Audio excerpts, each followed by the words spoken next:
Chapter 801. Junling Clubhouse.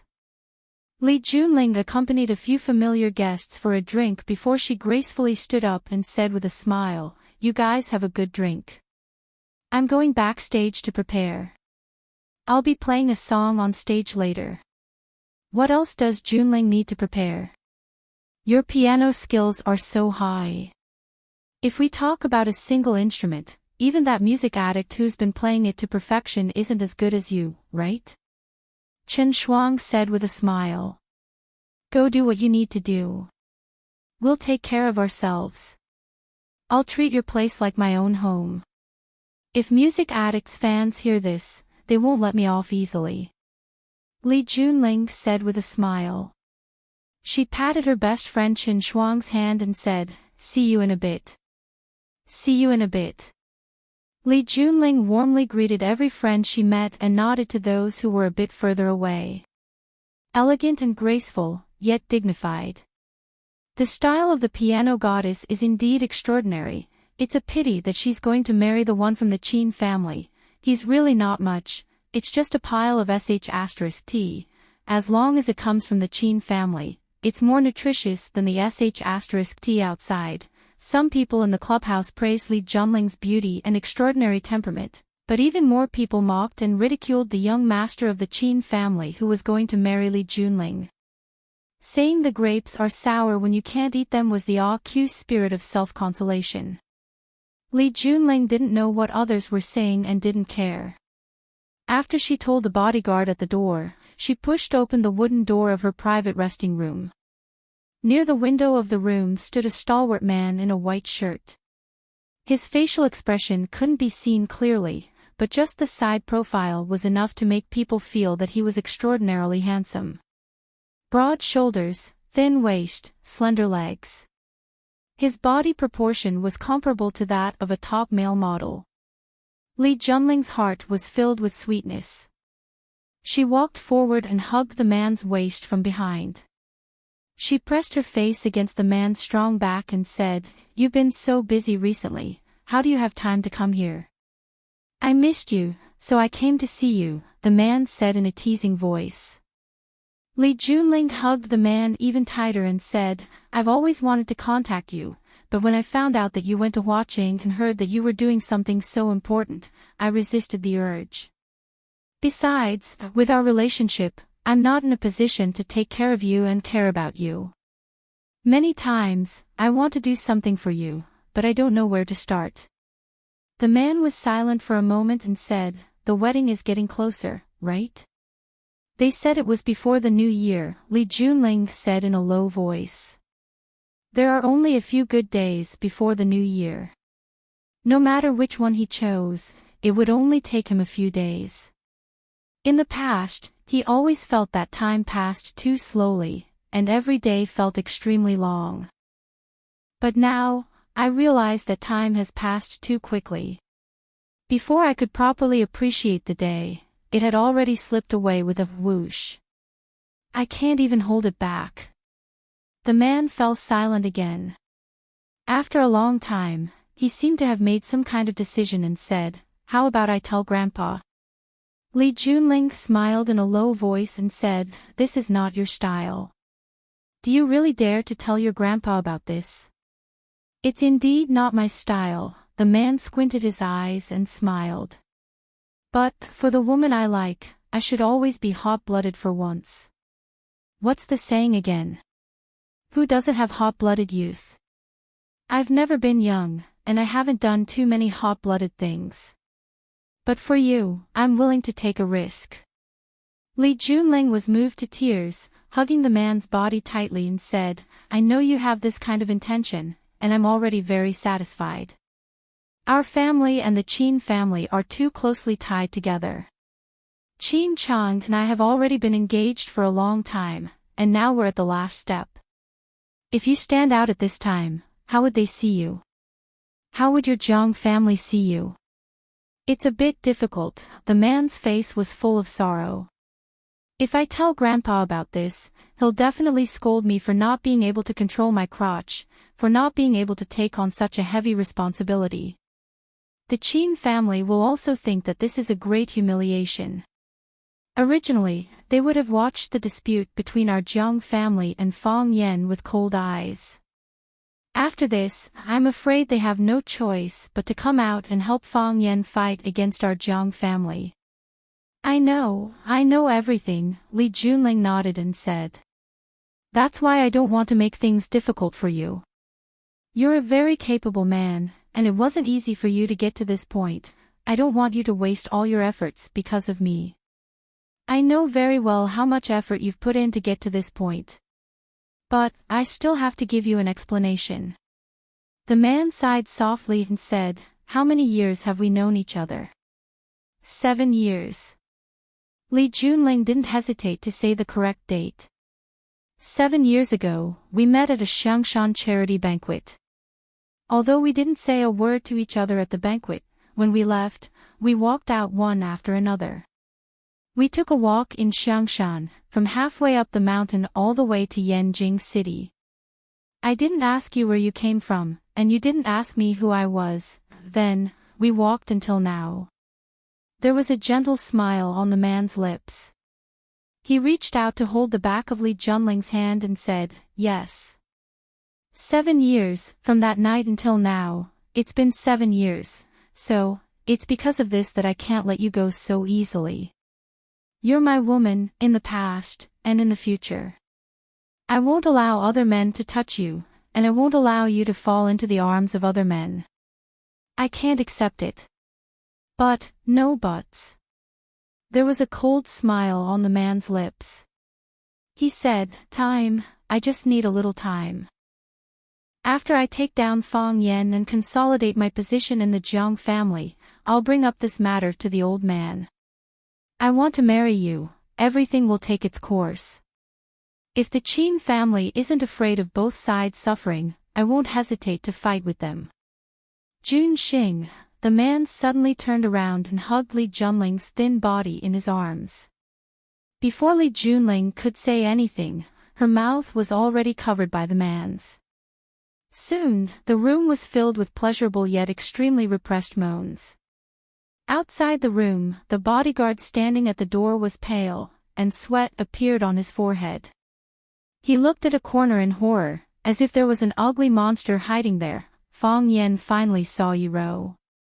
At that time, Fang Yan was chatting with his grandfather in the yard and heard the voices of his mother and Yiro talking in the front yard.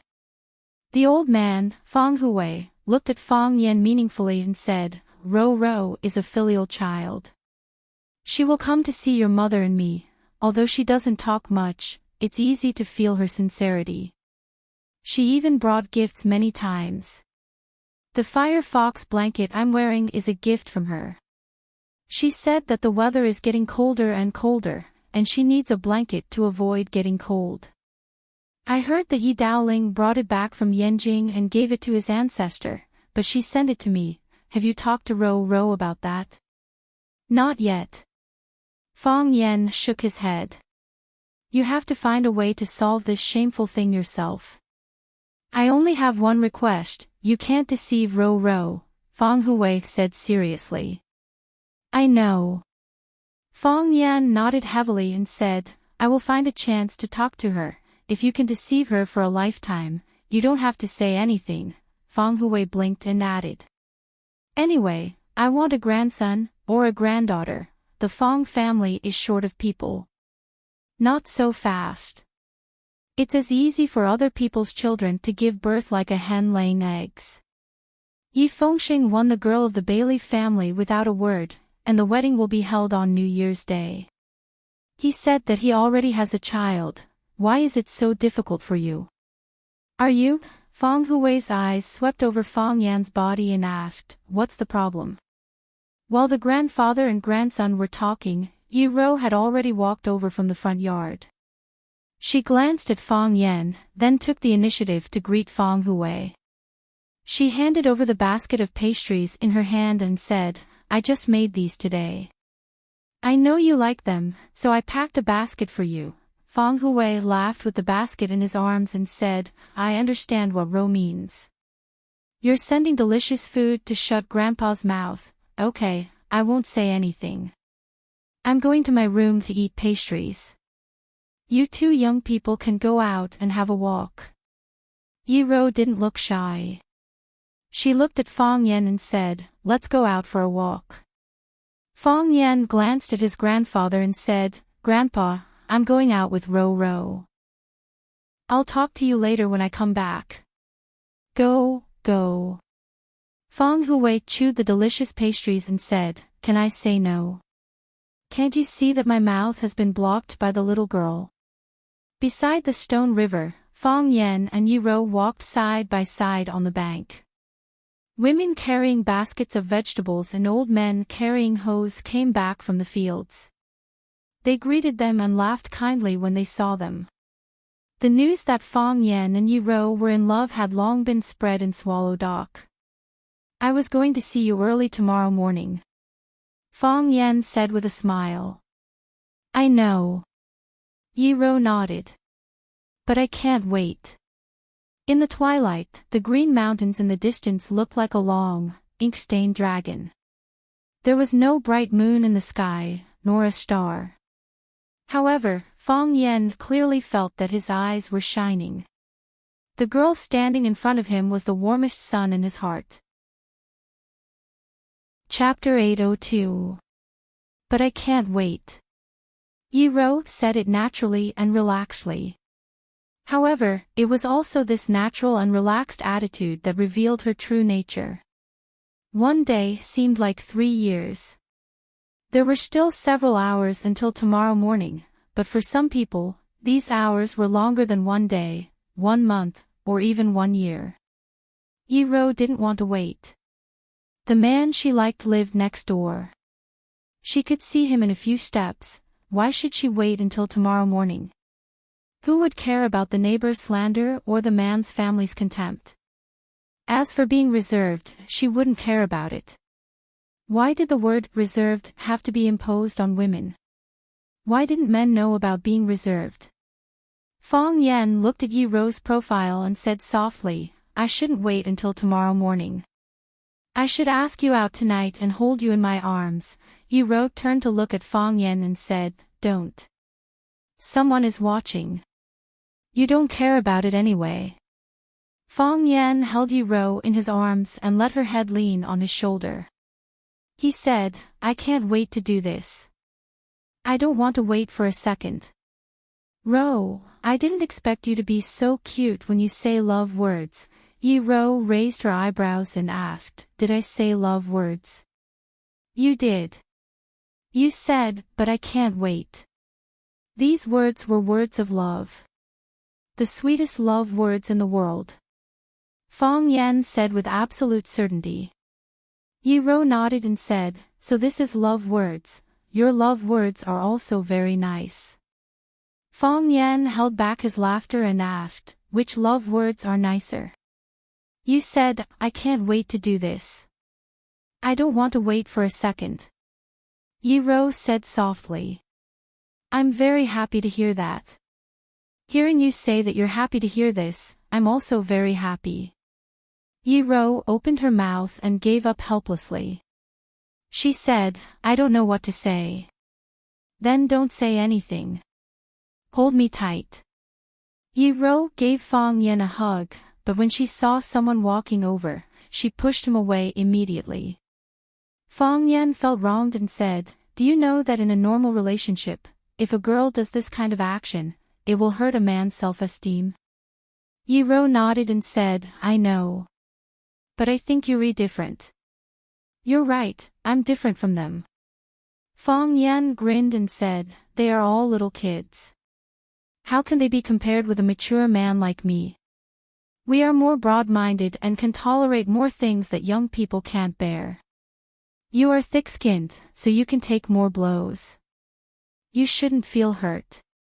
The corners of Yi-ro's mouth curled up with a pleasant smile. She was willing to attack Fong Yen like this and tell his friends some jokes about Fong Yan's shamelessness. Fong Yen definitely didn't know that when they were young, she was actually very envious of Fong Yan's friends wherever he went. Whether it was when he bullied her or did other bad things, there would always be a group of friends around his age who would cheer for him. Of course, there were also boos. No matter what, they all liked him very much. Even her cousin, Yi Fengxing, was one of them. At that time, she was always alone. You misunderstand me, Fang Yan said with a bitter smile. Yi Rou stopped under an old willow tree by the river. She looked at the dark and deep river with a trace of silver floating on it and asked, Fang Yan, how are you? I'm very good, Fang Yan said with a smile. What about the Jiang family? I hope they're not so good. I knew you're this kind of person. Yi Rou's eyes brightened and her voice became light. No matter how strong your opponents are, you won't be easily defeated by them. In the past, the Qinya military department was an opponent that we had to look up to. But in the end, they still lost to you. Although I know you're sincerely praising me, I still can't help but want to correct a mistake. No matter how strong my opponents are, I won't be defeated by them. You used the word easily. Using the word easily doesn't sound right. It sounds like they can defeat me if they put in a bit more effort. That's impossible. But it's still very difficult, right? Yi Rou asked. It's very difficult. The smile on Fang Yan's face gradually disappeared. He said with a heavy voice, it's not easy to be an opponent like the Jiang family. If you're not careful, you'll lose everything. That won't happen, Yi Rou said. What won't happen? Even if you lose, you won't lose everything. A faint blush finally appeared on Yi Rou's cheeks. She turned her eyes to the surface of Shihizi and said softly, you still have me. Fang Yan beamed and said, Rou, why are you so cute tonight? I feel like I'm not afraid of you anymore. Yi Rou stared at Fang Yan and asked, were you afraid of me before? I wasn't afraid. I just respected you a little. I couldn't help but want to respect you. But I was still afraid, Yi Rou said. I really wasn't afraid. If I was afraid of you, why would I want to marry you? Am I right? Fang Yan, I want to talk to you about something. Rou, I also want to talk to you about something. Fang Yan looked at Yi Rou and said with a serious face. Yi Rou pondered for a moment and looked at Fang Yan thoughtfully. She nodded and said, okay. What do you want to say? You know about the existence of Lu Chaoga, right? Yes. You two used to live together in Rosefinch. When Chiba challenged you in the Ministry of War, I saw her in the small courtyard where you lived. Yi Rou had a very good memory. She certainly wouldn't forget that she had seen Lu Chaoga before. Pausing for a moment, he added, a very capable and charming woman. When she saw me, there was wariness and hostility in her eyes. But she didn't know about it.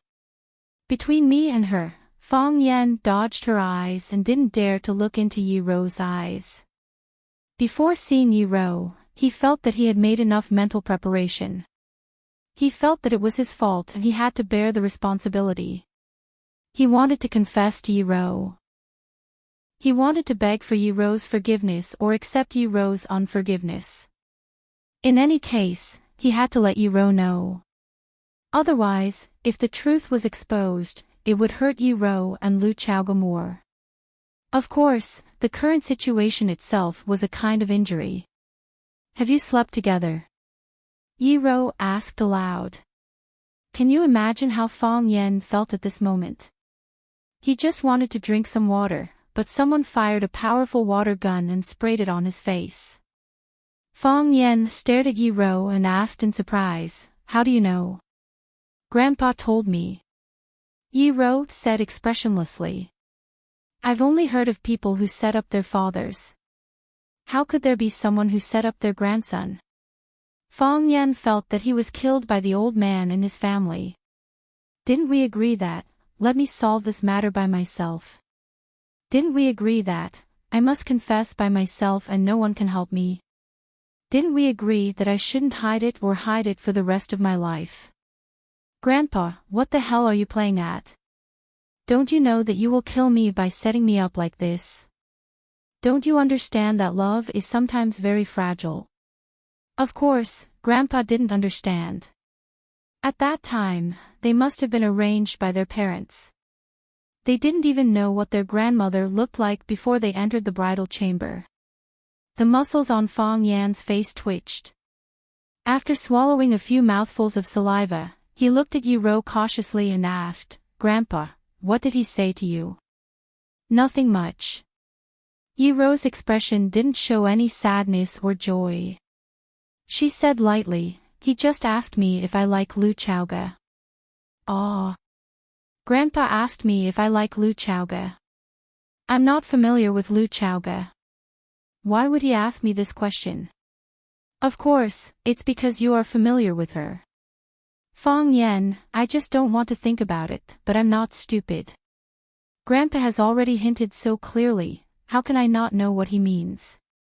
I think the relationship between you two must be extraordinary, otherwise, you and Grandpa wouldn't be in such a difficult position. Yi Ro's expression became serious. She looked at Fong Yan with murderous eyes. Yes, it was indeed murderous. Yi Ro, who had entered the heavenly Tao realm, gave people a feeling of gentleness like water. Even the coldness from before had melted a lot. She looked like an ordinary woman. However, at this moment, Yi Ro was filled with danger. It made people feel the biting cold aggression that could kill with a touch. Yi Ro looked at Fong Yan and asked in a deep voice, "Fong Yan, aren't you afraid that I'll be angry?" Plop. Fong Yan's body retreated continuously, and his back leaned against the hard stone wall of someone's house. He looked at Yi Ro with a sad face and said, "I'm ready. You can do whatever you want. Of course, I know this still won't solve any problem. So, before you make any decision, can you listen to me first? I don't like to listen to nonsense." Yi Ro's tone was cold. "I know." Fong Yan said in a deep voice. "I love you." Chapter 803. I love you. For true lovers, these 3 words were worth a lot of gold. To a casual one-night stand couple, these 3 words were not much different from "good morning" or "I want to take a dump." However, as for how to distinguish whether it was nonsense or not, that would depend on the benevolent and the wise. At that time, the sword was only 0.01 centimeters away from my throat.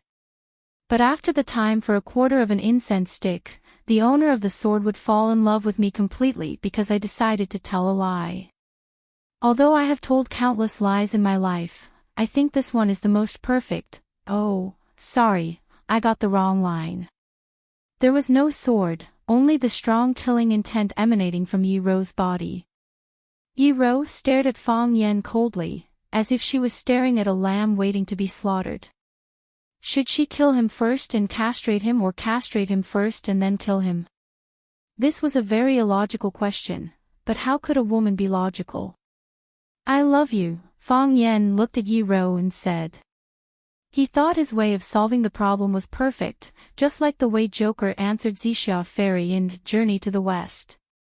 A senior gambler once said that when a woman was angry, as long as she said the words, "I love you," to her, she would instantly lose her mind or IQ. Once a woman lost the ability to think, she could only be led by a man to move forward. However, Yi Ro was obviously not that kind of woman.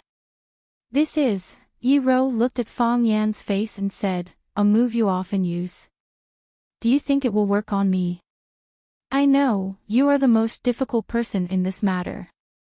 Fong Yan said with a red face. It was not only because of embarrassment, but also because of the timidity and guilt of facing Yi Ro. Things have happened, and the result has been determined. But such a fact is pushed in front of you and you have to choose whether to accept or reject it. This is a great injustice to you. I'm not a victim. From a man's standpoint, I'm the one who benefits the most. I should be responsible for everything I've done. I was very nervous at the time, but I had to pretend to be calm in front of the other woman because it wasn't her fault. I said that I would bear all the sins and consequences. I want to say the same to you. If you are angry, you vent. If you hate, you fight. But you can't kill me yet, because I still have important things to do. I have to live, at least for a while. I have to protect my grandfather and my mother. I have to make sure that they are safe and that no harm will befall them.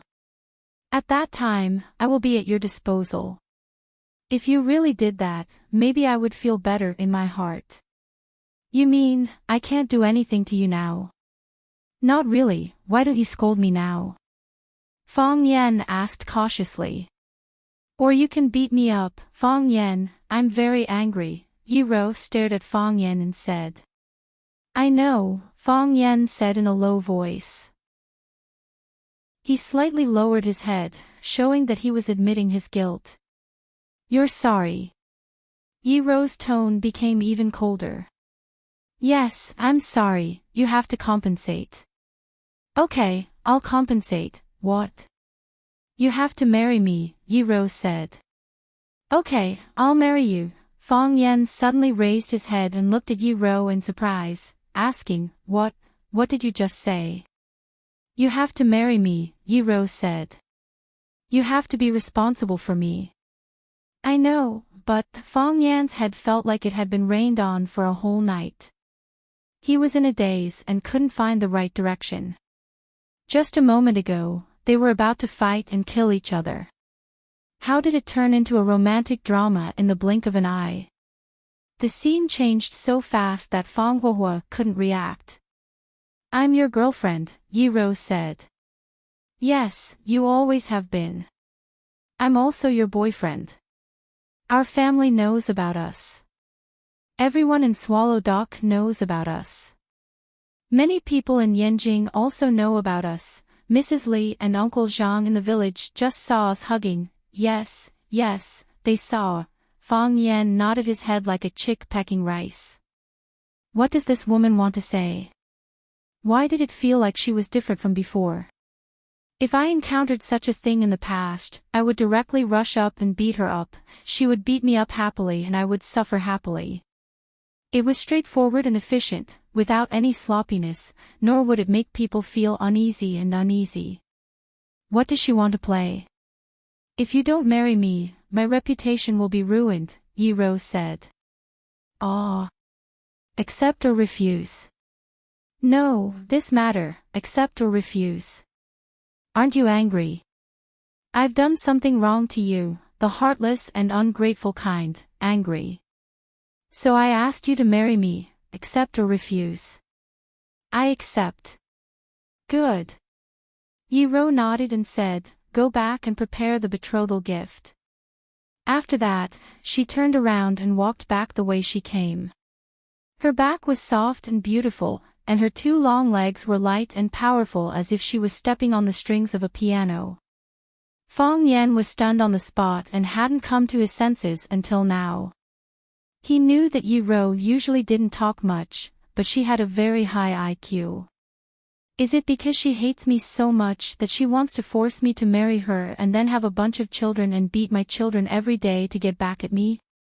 Thinking of this possibility, Fong Yan almost burst into tears. My children are so pitiful. These women are so scheming. Fong Yan walked back home in a daze. His grandfather, Fong Hui, was sitting in a chair and drinking tea. Seeing that Fong Yan had returned, he handed over the teacup in his hand and shouted, Boy, go and pour me another cup of tea. The pastries given by the little girl Wen Wan are delicious, but a little too sweet. I need to drink more water to get rid of the greasiness. Hey, why are you back so soon?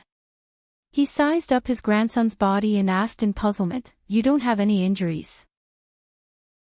Didn't she break a leg or a few ribs or something? Fong Yan poured a cup of warm water and handed it over, shaking his head and saying, No.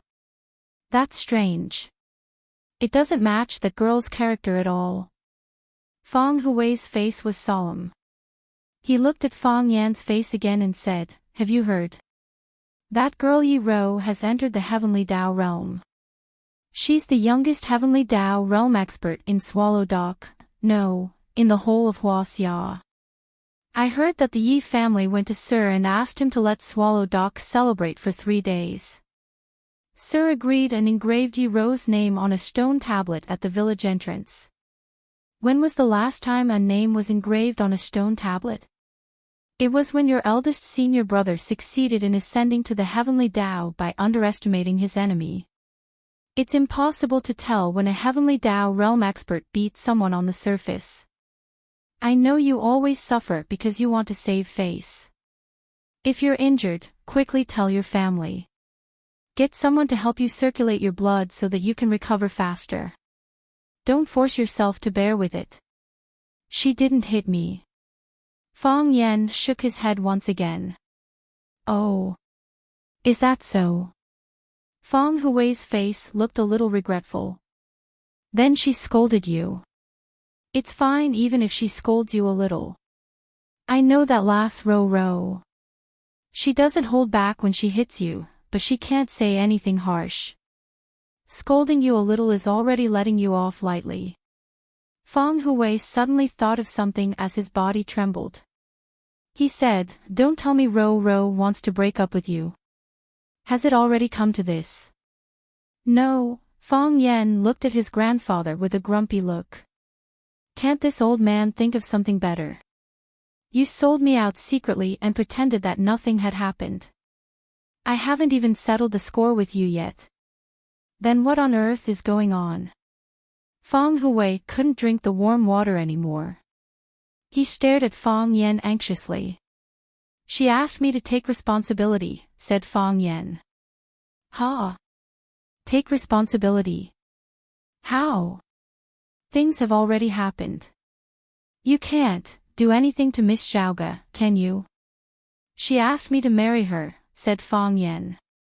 She said that everyone in the village knows about us.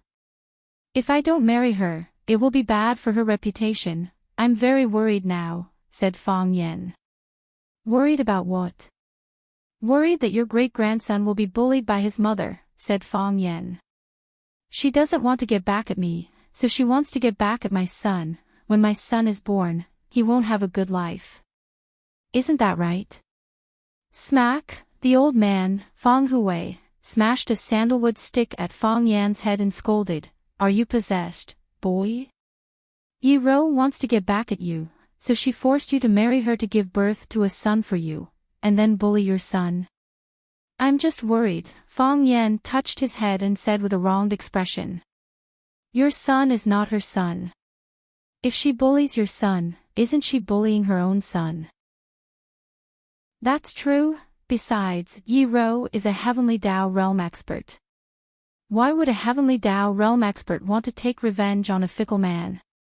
If I were Ro, I would have smacked you to death. Kid, tell me quickly. Did Ro really ask you to marry her? Did you hear something wrong? Did she say when? Shouldn't our Fong family prepare something? She asked me to go back and prepare a betrothal gift. It's done. Feng Hui slapped his thigh and said, I've already prepared the betrothal gift. Feng Hui said with an intoxicated look, Yi Ro is a Heavenly Dao realm expert. She's the youngest Heavenly Dao realm expert. Although my grandson isn't very capable, my granddaughter-in-law is powerful. Let's see who dares to look down on our Fong family. Chapter 804.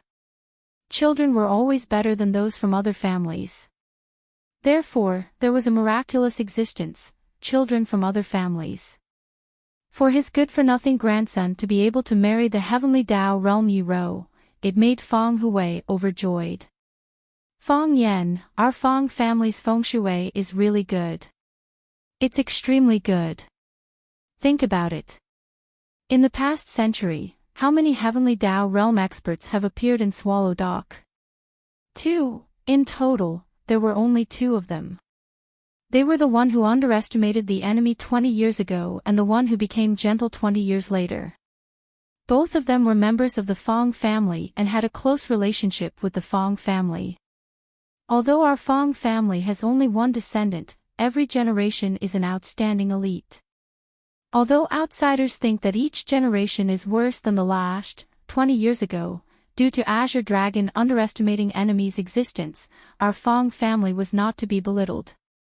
This time, if what you say is true and reliable, and Yi Ro is really willing to marry you, willing to marry into our Fong family, then our Fong family will have another Heavenly Dao realm expert. When we return from underestimating our enemy, our Fong family will have 2 Heavenly Dao realm experts holding down the fort. Old Man Fong's face flushed red as he danced in joy. He was so excited that he couldn't even speak properly. 2 Heavenly Dao realm experts. How powerful would that be? There are only a few Heavenly Dao realm experts in all of Huaxia. At that time, even if you were an idiot, no one would dare belittle you, Grandpa. Fong Yen was very displeased with the old man's words. Why did he become an idiot? Although his current martial strength was a little weak, and his heart of Taiji had yet to fully recover, he couldn't be considered an idiot, right? He still had a mind that was good at scheming, and he had the intelligence to devise strategies. He also had a handsome face and an outstanding bearing. How could he be an idiot? Old Man Fong Hui completely ignored Fong Yan's displeasure and continued expressing his joy. Do you know what it means for Yi Ro, who is at the Heavenly Dao realm, to marry into our Fong family? It means that our Fong family will rise again. It means that no one will dare to bully our Fong family again. It means that your battle with the general family, that bunch of bastards, will have to consider if they can withstand the revenge of our Fong family's women. Grandpa, you shut up. Fong Hui shouted. Fortunately, he's gentle, affectionate, righteous, and broad-minded. He doesn't care about what you've done outside. Otherwise, wouldn't this great marriage be ruined by you? Do you know how much effort I've put into making this marriage happen? Do you know how they treated me the first time I went to challenge the Yi family? She didn't care about you at all. If I didn't ask Yi Ro to beat you every year, and sometimes a few more times, how could you two have such a deep relationship? Can you get to where you are today and win the heart of a beauty? Behind every successful grandson, there must be a grandfather who silently contributes. Grandpa, go and call your mother over. Fong Hui waved his hand at Fong Yen and said, I have to discuss with her who to find as a matchmaker. I also have to ask Sir to help me find a good date to send the betrothal gifts. It would be best if he can calculate the date of the wedding. By the way, we also have to think of a good matchmaker. The Yi family is not an ordinary family now. The matchmaker must have some weight. Why are you still standing there? Go quickly. Grandpa, you have a granddaughter-in-law and you have forgotten your grandson. Besides, you haven't married your granddaughter-in-law yet. Only then did Fong Hui take a serious look at Fong Yen. He chuckled and said, I've told Wen Raoan that if you make that kind of emotional mistake again, she doesn't need to do anything. I'll punish you according to the family rules. Fong Yen went to call his mother Lu Wan. Lu Wan was very happy to hear that Yi Ro agreed to marry him. Yes, she did say so. Then she began to discuss with Fong Hui about who to find as a matchmaker, what betrothal gifts to send, and when to set the date of the engagement and the wedding. Fong Yen stood there for a long time and found that he was completely invisible. He was a little confused. Wasn't he the one who was going to get married? Why didn't anyone ask for his opinion? I might go back on my word, Fong Yen thought to himself. Soon, he shook his head and gave up the idea. I'm just being reserved. If I can marry Yi Ro, I'm willing to be beaten by her every day. Winter hadn't come yet, and the first snowflake was still far away. But Mr. Fong had already put on a thick gray robe, as if he couldn't stand the early cold in the hollow of Swallow Dock. Mr. Fong carried a dung basket on his back and a dung bag in his hand. He casually picked up the dung from the animals at the foot of the road while talking to Fong Yen. Ro is still ahead of you. There was a comfortable smile on Mr. Fong's face, which was a compliment to the outstanding achievements of the younger generation of Swallow Dock. People used to say that Yi Ro was a rare martial arts prodigy in Swallow Fort. That's right, but it's also wrong. Seeking for martial arts is a mysterious thing. Some people take the first 99 steps, but they get stuck at the last step, and it's hard for them to take the last step in their lifetime. Some people fall behind by 99 steps, but the latecomers catch up, as if they took the 100 steps in one night. At that time, there were 4 people in Swallow Dock who stood on the same level: Yi Ro, Bailey Liu, and Bai Xiu. I'm not praising Bai Xiu because he is my apprentice, but because he really has the talent in this area and can give people enough expectations. And you can't deny that he worked harder than the 3 of you. Fong Yen nodded and said, I don't deny that. Bai Xiu worked harder than us. He wasn't a member of Swallow Dock, and he couldn't integrate with us. Because he came from the outside, and because he was too outstanding or too hardworking, we all ostracized him, whether intentionally or unintentionally. Perhaps this was also the cause of everyone's deep resentment. At that time, we were indeed too young and impetuous, and did a lot of things wrong. What choice did we have at that time? Mr. Fong shook his head and sighed. It's natural for young people to fight and quarrel. Even ordinary young children will quarrel for years and not speak. What's more, this is Swallow Dock. If you're not convinced, I won't admit defeat. Isn't that a very normal thing? It's still the mentality. If the mentality is crooked, the steps will also be crooked. Swallow Dock can't tolerate him. Mr. Fong picked up a pile of dried cow dung on the ground and carried the dung basket forward. But now, only Yi Ro has stepped onto the Heavenly Dao, becoming the youngest Heavenly Dao realm expert in Swallow Dock. So, she's ahead of all of you. This is a great thing for Swallow Dock. How many years has it been since Swallow Dock had a Heavenly Dao realm expert? It wasn't easy for us to have someone like Imo Qingdi, but in the end, we encountered such a thing. So, when Dawen came to me to ask Swallow Dock to celebrate this matter for 3 days, I agreed immediately. With such a thing happening, I'd be happy even if it's a 30-day celebration. Fong Yen nodded and said, it's indeed something to be proud of. Gently stepping onto the Heavenly Dao is very beneficial to us. Bailey Liu has been like a madman for the past few days, trying to find a way to break out of the cage. Such matters can't be rushed. It comes naturally and goes with the heart, Mr. Fong said with a smile. So, are you ready to marry Tingwan? That's the case, Fong Yen said with a nod. Then, he looked up at Mr. Fong and asked, does Mr. Fong already know? I knew a long time ago, Mr. Fong said. Fong Yen smiled and said, I've troubled everyone regarding Gentle and me.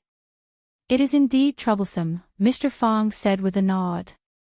Before you came back, when Wan came to see me, oh. Fong Yen looked at Mr. Fong with a puzzled gaze and asked, what did Gentle look for you for? She said she wanted to marry you, Mr. Fong said. Back then, why did she look for you to say this? You should know what Gentle's ascension to the Heavenly Dao means to the Yi family, right? I know. Fong Yen nodded. The Yi family's reputation is rising again. No one can stop it. That's right, Mr. Fong said with a smile. The Yi family's development these years has been too smooth and too rapid. Not only is it unstoppable in Swallow Dock, but it has also formed its own faction in the outside world and become a behemoth. The 3 tigers of the Yi family have outstanding abilities, but they are low-key and introverted. It must be easy for you to overlook Yi Daoling's influence in the political world and Yi Daoshuan's power in the military, right? Fong Yan's mind turned and he looked at Mr. Fong and said, Gentle is worried. On the one hand, Gentle is a little worried. Although the men of the Yi family look like mountains and rivers on the surface, they are extremely tough in their bones, proud and awe-inspiring, and not easily subdued. The development of the Yi family is naturally a good thing for the Yi family. But blessings and misfortunes go hand in hand. Who can be sure that this is not a bad thing? Gentle wants to put a break on the Yi family, so she has to leave the Yi family. The best way to leave the Yi family is to marry into your Fong family. Mr. Fong looked at Fong Yen and said, "The Fong family used to be glorious, especially during the period of don't underestimate the enemy. They even walked to the peak of glory. Unfortunately, underestimate the enemy fell due to injuries, and the Fong family once again fell to the low level. These years, the Fong family's luck has not been good. Yi Xing died in battle, and your heart of Tai Chi is also fluctuating and uncertain, so, at this time, Yi Gentle marrying into your Fong family is the best of both worlds." Mr. Fong Yan's face was burning with pain. He said, "You mean, I'm a burden?" "You can't say that," Mr. Fong said as he strode forward with the manure basket. "It's just luck. You don't have too much psychological pressure. Gentle is a good child. Even if she enters the Fong family's door, I'm sure she won't treat you too badly." Chapter 805. Fong Yan had always felt that he was the youngest, most handsome, and fair-skinned successor of the Fong Tai Chi. Why did others feel that he was pitiful and deserving of sympathy? He could be Fong Yan, the Fong Yan who fought against the Qinya military department, the Fong Yan who killed the father and son of the Jiang family, the Fong Yan who forced Jiang Junling to be expelled from the family, the Fong Yan who killed the Tao addict Song Zaniang, one of the 7 addicts of Hua Xiao, the Fong Yan of Tiger Saw Flower City, and the Fong Yan who fought against the Jiang family head-on. As an adult who had just come of age, achieving such achievements could be described as blinding the eyes of others. Why was it that when it came out of everyone's mouths, they all seemed to despise it? Could it be that there was a man more outstanding than him in this world? Impossible. Fong Yan swallowed a few mouthfuls of saliva, then looked at the teacher and said, "Sir, I think you have some misunderstandings about me, Valhalla." The teacher poured the feces in the basket into the manure pond in the backyard, then placed the basket in the corner of the wall. He rubbed his hands and pushed open the small wooden door. He washed his hands by the well in the yard, then took a black towel and wiped his face. Only then did he look at Fong Yan and ask, "What misunderstanding?" "I think I'm quite powerful too," Fong Yan said. The teacher grinned and asked, "How are you powerful?" "The Jiang family has always wanted to kill me, but they haven't been able to until now, so I'm very powerful. How many of the people the Jiang family wants to deal with are still alive and well?" Fong Yan said with a serious expression. "Moreover, I might not lose. Have you ever thought that the Jiang family might lose this time? If the Jiang family loses, what will the result be? How will other people look at this matter? What kind of expression will they use to look at me?" The teacher rubbed his wrinkled old face and nodded. "What you said is not impossible. I think you won't lose." Fong Yan was overjoyed and asked, "Do you think I will win?" "It's all so hard to win," the teacher said. "You're in a dilemma now." Fong Yan began to dislike Sir. He had changed. He had become very strange, almost like his 2 masters. If you have something to say, can't you just say it all at once?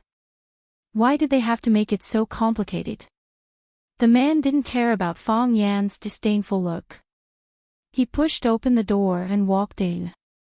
He sat down on his old rattan chair as if his body was exhausted. He waved at Fong Yan and said, "Go pour me a cup of tea." "Oh." Fong Yan responded. He saw a big teapot on the table and poured a big bowl of herbal tea from the teapot and handed it over. The teacher didn't take it and shouted angrily, "You brat, you're too insensible. I'm already so old, and it's such a cold day, and you're giving me this kind of herbal tea. Aren't you afraid of freezing my body? If your grandfather asked you to pour tea, would you pour this kind of herbal tea for him? Fong Yan's face was full of grievance. He knew that with Sir's martial arts cultivation, not to mention drinking a bowl of cold water, even if he was soaked in ice water 24 hours a day, it wouldn't freeze his body. This old man was so unreasonable. However, thinking of Sir's martial arts cultivation, Fong Yan didn't dare to offend him. So, he quickly ran over and added half a bowl of hot water into the tea bowl. Only then did Sir take a big gulp. He looked at Fong Yan and said, "Sit." Fong Yan sat in front of Sir and said, "Sir, I'm from Swallow Dock. I've been bullied outside. You have to help me." Sir held the tea bowl and looked at Fong Yan, asking, "You want to borrow power?" "I want to borrow a knife." Fong Yan said. "If the young and old of Swallow Dock unite, even 10 families of generals won't be enough for us to kill. We can kill our way to the general's old mansion in minutes. You and that old man Jiang Shifu are old friends, so I'll leave him to you. Although your martial arts are good, you have to be careful of him using a spear. I think people at his age can do anything shameless. And then the generals will disappear. We'll return to Swallow Dock and continue to live and work in peace." Fong Yan said with a smile. "I can't promise you. You know I won't promise you. You're pushing Swallow Dock into a pit of fire. If Swallow Dock really did something like that, would it still be Swallow Dock? Would anyone still tolerate our existence and give us these privileges? I'm just saying." Fong Yan rubbed his nose and smiled bitterly. "I just feel so suffocated. Others are already bullying us, but we can't do anything.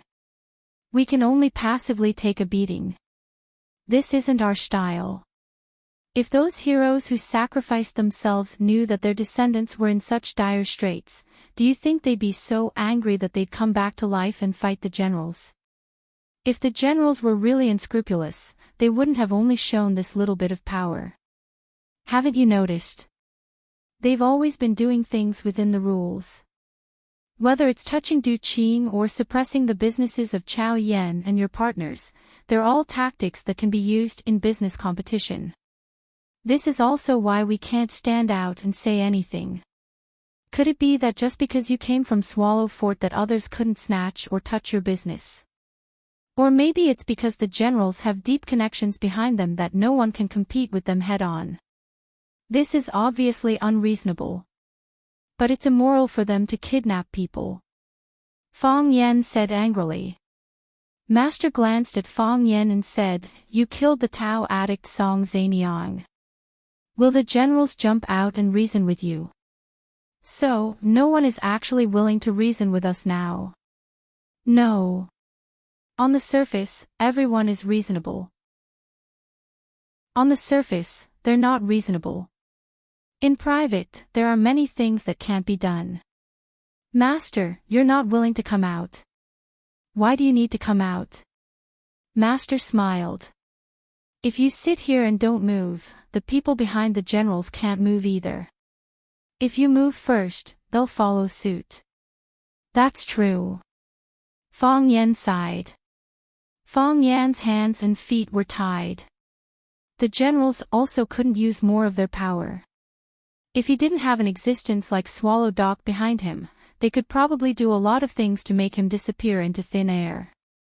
Now that he had to act economically, he had to admit that they must be very uncomfortable. "You're right about one thing," Master said. "Which one?" "You said you're very powerful," Master said. Fong Yan grinned and said, "Master, do you really think so? Do you know why I don't think you'll lose? Because I can't see through you." Master finished half of the tea in his bowl, then handed the empty bowl to Fong Yan and said, "I've seen through so many people, but there are only 2 I can't see through. One is Bai Xiao, and the other is you." Master Zhang has a bad eye for people. I told you a long time ago that Bai Xiu wasn't a good person, but you didn't believe me. Now do you know why I kept my distance from him? That's true, Master smiled bitterly. But I can see that you have a drive in your bones. This drive is very terrifying, it can make you do anything. Even if you suddenly defeated the generals tonight, I wouldn't be surprised at all. Because I don't know what you can do, I can't even guess what you're planning. To get to where you are now, isn't it because of this drive? I'm currently taking a beating, Fang Yan said. The situation in Flower City isn't very optimistic. I'm planning to return tomorrow after seeing you. What kind of logic is that, leaving your friends behind? The men of Swallow Dock can't do such a thing. Master looked at Fang Yan and said, you won't go back. Why do you say that, Master? Because you didn't get anything. What? You didn't get anything from this trip back to Yanjing, Master said. That's not your style. What do you mean, Master? You came to Yanjing at the most critical moment in Flower City, which means you must have some plans in Yanjing. If you didn't get anything, why would you leave Flower City at this time? Didn't I say that I came to Yanjing to get reinforcements? Fang Yan spread his hands and shrugged helplessly, saying, I just didn't get any reinforcements. If you didn't come to Yanjing, wouldn't you know the final result of this trip? Whether the Qin family will make a move, whether Qin Etienne will make a move, couldn't you have calculated all of this? Master looked at Fang Yan thoughtfully and said, Fang Yan, what do you want to do? Fang Yan looked at Master for a long while, then got up and bowed to Master, saying, Thank you for your advice, Master. I know what to do. With that, he turned and walked out of the door of the small house. Fang Yan, Master called out. Fang Yan turned to look at Fang Yan and asked, Master.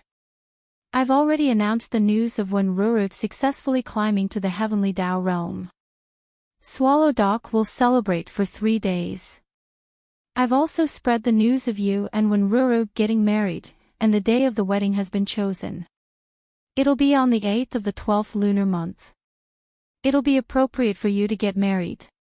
Fang Yan stood in the yard and bowed to Master again, saying, Thank you, Master. Master waved his hand and said, Go do what you need to do. You can lose, but you have to come back alive. If you're alive, there's hope. If you're dead, you're just a handful of dirt. Fang Yan smiled and said, Don't worry, Master.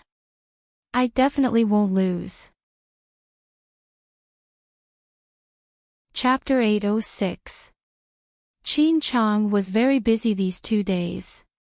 He was busy contacting the direct descendants of the Qin family to form an anti-feminist alliance, helping each other and working hand in hand. Those who were strong would contribute, and those who were weak would fool their parents to contribute. No matter what, he had to overthrow the 2 mountains that were riding on the heads of the Qin family's males. Qin Chang was very busy, and it was worth it. He found that almost all the young men of the Qin family were not satisfied with Li Xinyan and Qin Etienne taking over the power of the Qin family. They were all dignified 7-foot men. They had manners and were capable. How could they live with such a small amount of dividends every month? A real man should take over the power of the Qin family. No matter what, they had to drive the mother and daughter away this time. As for who would take over the power of the Qin family, it was not up to him as a junior to decide. However, he personally thought that his 4th uncle was very qualified. He was his father's brother, and he had doted on him since he was a child. If 4th uncle were to take over, she would become the Qin Etienne she was now. Just thinking about it made her feel a little excited. Mansion number 1. In order to avoid being noticed, Qin Chang had arranged for everyone to gather there. The other brothers were running around outside, while he stayed in the center to collect information and control it. Qin Guan, how is your contact? Qin Chang asked when he saw Qin Guan striding into the room. Qin Guan asked the servant to bring him a cup of Longjing tea. Then he answered Qin Chang's question, "My father, my mother, and my uncle have made a decision. They said that some things should be considered carefully. The Qin clan had a lot of men, and the children were all capable. How could they be allowed to idle around all day and do nothing? They have to find opportunities to gain experience, don't they?" Qin Chang was overjoyed. He said with a smile, "Your father and your uncle are willing to stand up for us. Our chance of success has increased by 10%. I'd like to see how they will talk this time. I'm afraid that the elders in the family..." Qin Guan reminded him. "Do you think the elders in the family are willing to side with the mother and daughter? Wasn't it for the stability and unity of the Qin family? If they see that the people of the Qin family have changed their minds and everyone wants to kick them out of power, I'm sure at that time, they will go with the flow and agree to our request." Qin Chang excitedly analyzed the situation and said, "Besides, don't your grandpa and my grandpa want their children to go there? Now that the opportunity has come, isn't it natural for them to give it a push?" Qin Guan nodded repeatedly and said, "Big brother, it seems that we can succeed this time." "Of course." Qin Chang's expression was incomparably firm. "This is not only our thoughts, but also the thoughts of all the uncles in the family. Think about it, 2 women forcefully oppressing 2 generations of men in the Qin family. Who would feel good? Their current situation is our future. What we have to go through in the future, they have endured for many years. This is a war of justice. Anyway, I'll follow you." Qin Guan smiled and said, "Brother, your wedding date is approaching, right?" Qin Chang patted his head and said with annoyance, "Look at me, I almost forgot something important. We agreed to try on wedding dresses today, but I was so busy that I forgot it." Qin Guan was also anxious and said, "Big brother, this kind of thing can't be delayed. Hurry up and get busy. Leave the rest to us." Qin Chang patted Qin Guan's shoulder and said, "Let's keep in touch." After saying that, he got up and walked outside. When he walked downstairs, the driver was already waiting at the gate of the number 1 mansion. "Go to the Imperial Court," Qin Chang said. The driver nodded and drove the car to the Imperial Court. The Imperial Court was the most famous wedding photography shop in Yanjing and even the whole country. It was famous for providing personalized, customized services. Besides, it was only open to the public on Monday, Wednesday and Friday. The rest of the time, it was closed and only served some special guests. Sometimes, the entire Imperial Court would only decide on a plan for a couple. When Qin Chang rushed over, Li Junling had already arrived. Li Junling was in the midst of choosing a wedding dress with the beautiful boss of the Imperial Court, Chen Mengyao, as well as the head designer, Mu Bai, and the others. When he saw Qin Chang enter, he only glanced at him indifferently and smiled. "I thought you forgot. How come?" Qin Chang walked quickly to Li Junling and said, "I've been thinking about it. It's just that I didn't finish some things at hand, so I came a little late." "Junling, don't mind it."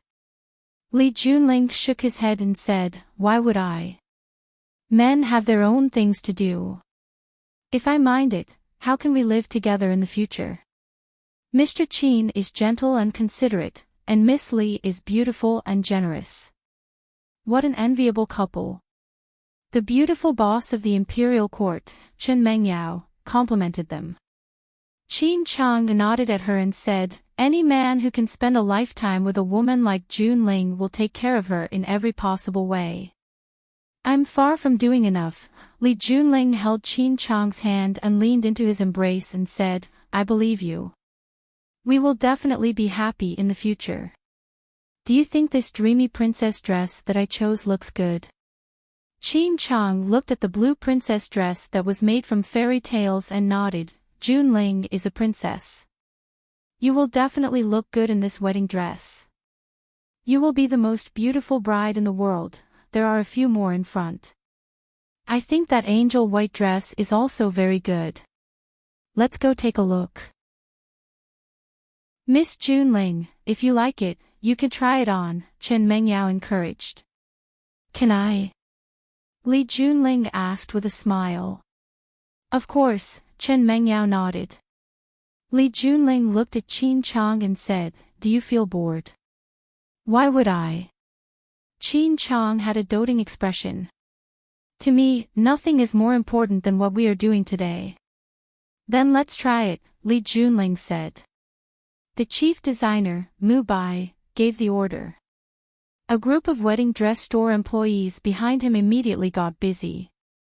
Li Junling went into the inner room to try on the wedding dress, while Chen Mengyao invited Qin Chang to the rest area for tea. Because she knew Qin Chang's identity, Chen Mengyao tried her best to please him. She personally brewed a cup of tea for him and said with a smile, young Master Qin, you have to invite me to your wedding, let's go and bask in the happiness. Qin Chang was in a good mood that day.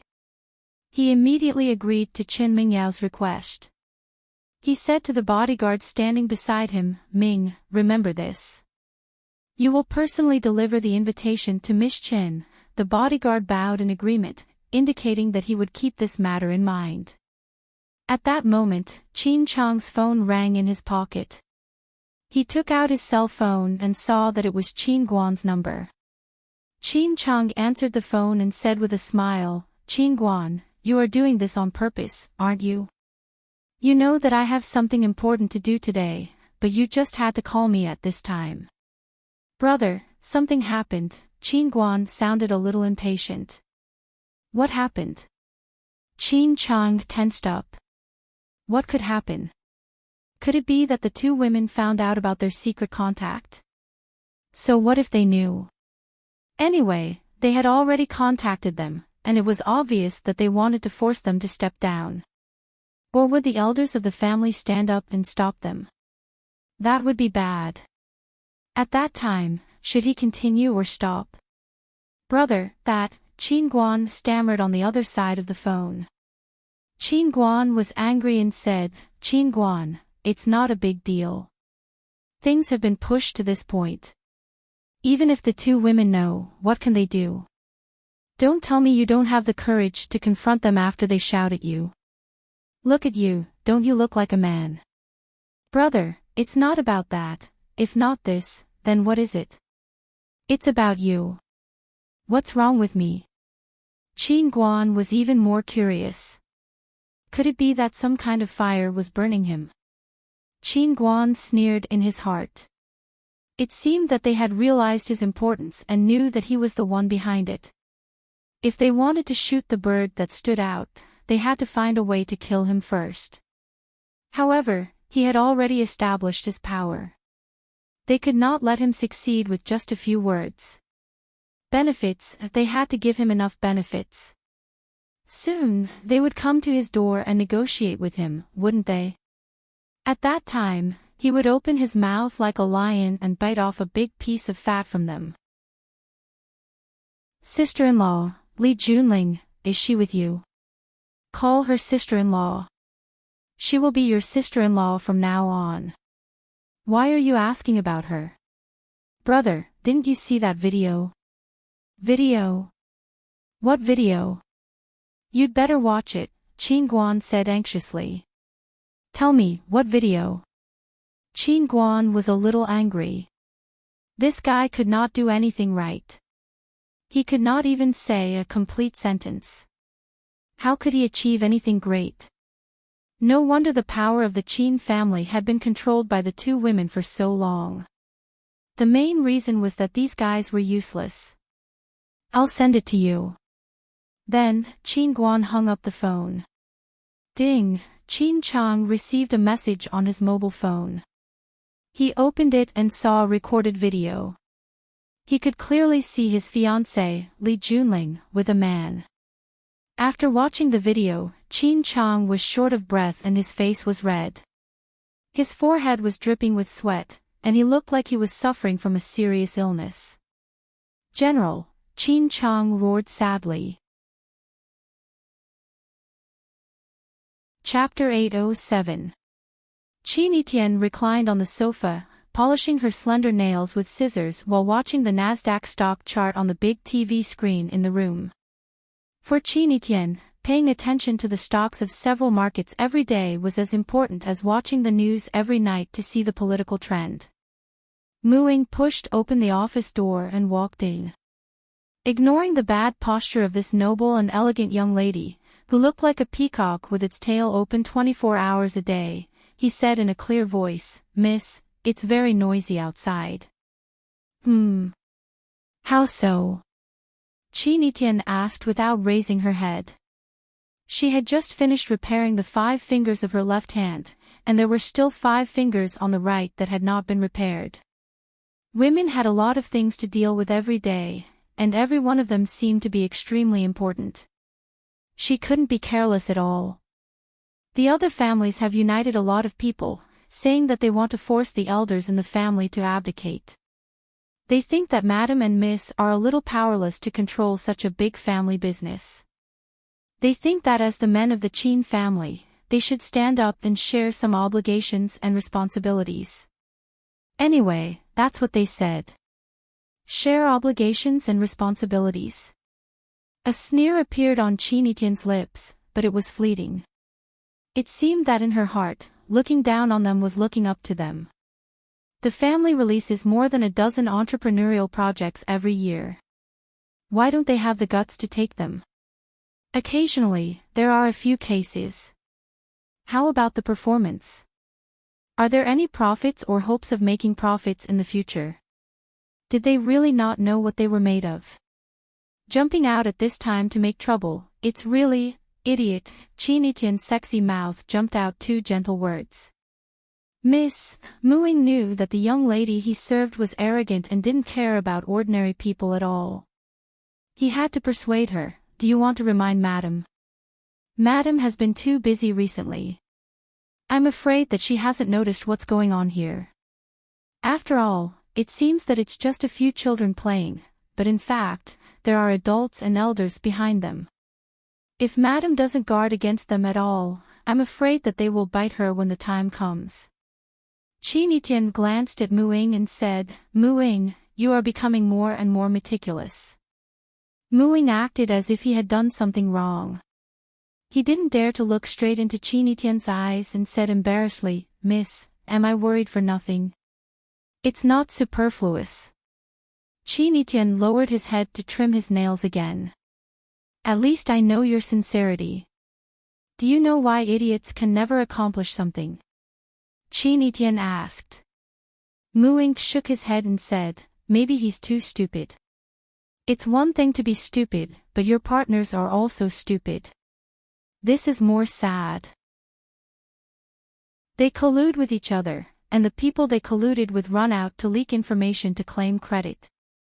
How can such a group of people succeed?" "I was worrying too much," Mu Ying said with a smile.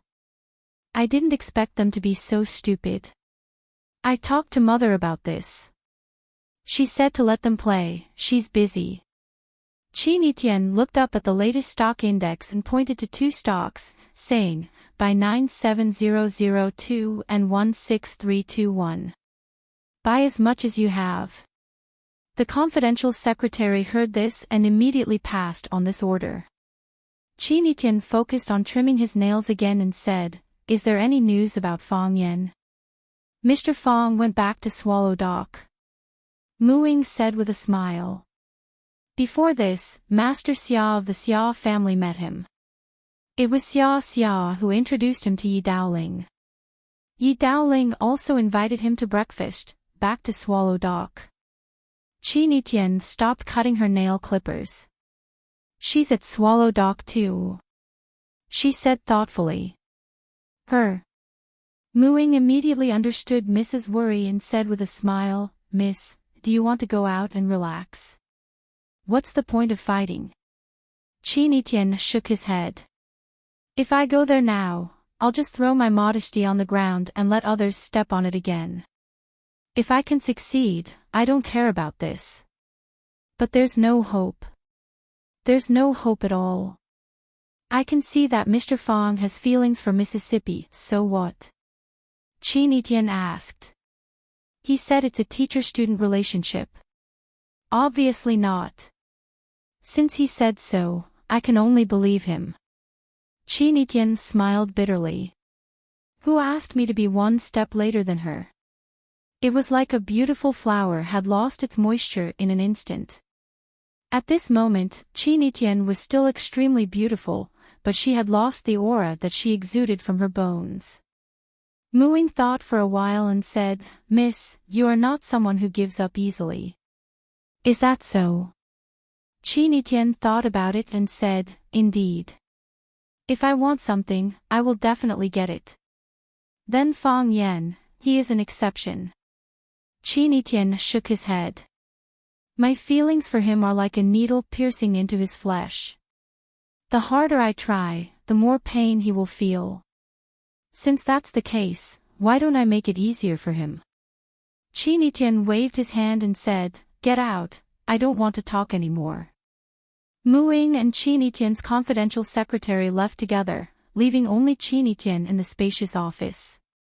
Chin Etienne threw the nail clipper into the box and lay down on the soft leather sofa. His black pupils looked at the boundless sky through the transparent glass. He sighed deeply and muttered to himself, She's here too. Pornographic videos spread faster than viruses. The former tried to seduce you, while the latter made you impatiently fly into the fire like a moth to a flame. At first, it spread in a small circle in Yanjing. Soon, it spread to a larger and larger area. Finally, it was out of control and spread to a wider range of people, although the major media and chat software blocked and deleted the video immediately. Some things have been deeply hidden in people's minds. No matter what antivirus software you used, you couldn't find it. Li Junling, that bitch, looks so cold on the surface. I didn't expect that she could do such a thing in the dark. TSK, the Queen of Piano's figure looks good. Let's bet. Qin Chang versus General Hang. Who do you bet on to win? There was a lot of discussion and sarcasm. The world was full of different forms. Everyone knew that a storm was about to come. However, the two parties involved maintained an unusual silence on this matter. No, it was the three parties involved. Whether it was Li Junling, Qin Chang, or General Hang who intervened in their relationship, none of them expressed any opinion on this matter. Even after the video was released, the three never appeared in public again. During the turbulent times in Yanjing, Fong Yen was dragged by his grandfather, Fong Hui, to the Yi family to propose marriage. The matchmaker that Fong Yen hired was Mr. He was considered the most respected person in Swallow Dock, so it wasn't considered a disgrace to the Yi family. When Mr. came, the Yi family's patriarch also came out to accompany him. Mr. looked at Yi Daowen, Yi Daoling, and the three Yi brothers who had yet to leave and said with a smile, Dao Xian has lived in the village for a short period of time. He has been busy with the military, so there are many things that he isn't very clear about. Daowen has been living in the village for a long time, and Daoling has come back from time to visit. The two of you should be familiar with this child, Fong Yen. It can be said that we watched him grow up. It's easy for Swallow Dock to produce talents. Let's not talk about the past. Your Yi family's three tigers, which one of them isn't awe-inspiring outside? There's also Mo Qingdi, who stepped into the heavenly Dao realm. Although he suffered this calamity because of his carelessness, it's not impossible for him to recover. If he were to really find the ice dragon's tendon to mend his remnant meridians, wouldn't he still be a heavenly Dao realm expert of our Swallow Dock? In the entire world, how many people are capable of fighting against him? There's no need to mention Wen Wan. She's a rare martial arts prodigy of our Swallow Dock. She succeeded in reaching the heavenly Dao realm at a young age, and is the youngest heavenly Dao realm expert of our Swallow Dock in all of Huaxia. Yesterday, Dawen came to me and said that he wanted to hold a celebration for 3 days. I wouldn't even agree to it for 3 months, much less 3 days. Wenwan is a good child. Fong Yan is also a good child. And what's even rarer is that the two of them know each other well and have feelings for each other. Yesterday, when I went out to pick up Feces, old Manly, who lives in the east, even joked with me that he saw the Fong family's kid and the Yi family's lass walk past his door. He said that he had to come over and have a drink when the two of them set up a feast. The villagers are also looking forward to attending their wedding feast. Sir's gaze landed on Yi Dawen's face as he said with a smile, "Dawen, you are Wenwan's father. Logically speaking, this matter should require your approval. Now that the Fong family has sent the betrothal gifts over, it's now your turn to discuss it." He used his finger in his sleeve to point at the mountain of betrothal gifts inside and outside the house and asked, "Are you going to accept these betrothal gifts or not? Are you going to nod or shake your head? Say it in front of everyone." Yi Dawen's expression was gloomy as he stared intently at Fong Yan. This left Fong Yan depressed as he thought to himself, "It's useless even if you stare at me. I still haven't fully figured out the situation." Yinwan sat beside Patriarch and saw her father remain silent.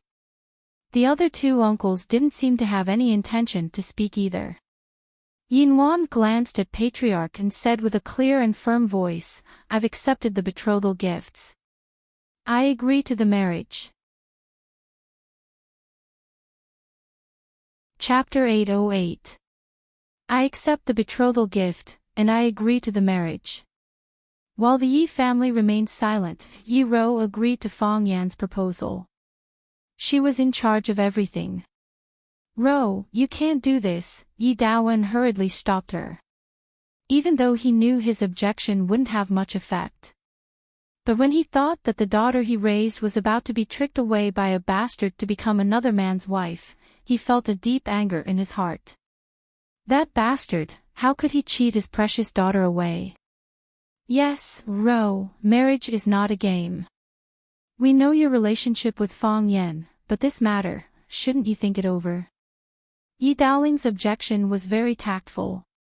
He only said, "Think it over," but he didn't reject it outright. He saw Yi Ro's determination. If he forcefully opposed it, it would only incite the conflict between the Yi family and Yi Ro, forcing her to make an even more extreme choice. It was better to make some space for both sides to calm down. Maybe something bad would happen while they were thinking, and then Yi Ro wouldn't like Fong Yan anymore. What if it was like this? "Ro, I think your father and second uncle are both reasonable." Yi Daoxian was serious in speech and manner, and he always had a straight face when persuading people. He said aloud, "You and Fong Yan have known each other for many years, but you've only been in love for a few days. In such a short time, are you sure you've truly understood this man? Is he also able to completely understand you? Moreover, marriage is different from love. After marriage, you have to live together day by day, year by year. Everyone's strengths and weaknesses will be magnified infinitely. Some subtle things that are originally overlooked by others, after accumulating for a long time, may very well become some explosive points of conflict between two parties. Fong Yan's excellence is undeniable, and it is also a matter worthy of blessing and gratification that the two of you can be together. However, we only hope that you can be more cautious and be more responsible for your marriage. Wait a while, see if the two of you are suitable for each other, think if you have the courage to tolerate all of each other's weaknesses, and walk together through thick and thin. Ro, what do you think?" Yi Daoxuan's words were reasonable and there was no way to refute them. Even Fong Yan thought what he said made sense. Marriage was not a child's play. Yi Ro should think about it carefully. "I have so many problems. What if Yi Ro can't take it anymore and wants to divorce me? If he didn't agree, what if she hit him? She was a heavenly Dao realm expert, and he wasn't her match. Wouldn't this be the result of her domestic abuse every day? Besides, Fong Yan had a guilty conscience. Although he had confessed his relationship with Lu Chaoga to Yi Ro didn't give him any instructions. What was she thinking in her heart? Would he mind my relationship with Lu Chaoga? In other words, she would break both her legs and lock herself at home. There were many problems that needed to be carefully considered. We can't wait.